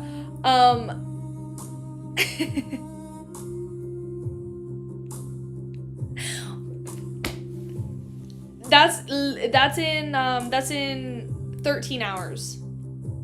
So it's in 13 hours. Or no, is that in 13? Yeah, it's in 13 hours. At 9 a.m. So that'll be it. Otherwise, thanks so much, guys. I hope you have a wonderful rest of your day. I hope you have a wonderful rest of your night. Love and appreciate you all. Thank you guys so much for joining. We only have a little bit left. I think Lou sectioned it off. I mentioned he sectioned it off. We're only gonna have like 7 reading sessions of this. Like, there's not gonna be many, but that'll be chill. Other than that, that's all I got. You guys have a wonderful rest of your night. Have a wonderful rest of your day, whichever one you're at, and I will see you next time. Bye-bye. Doo-doo-doo.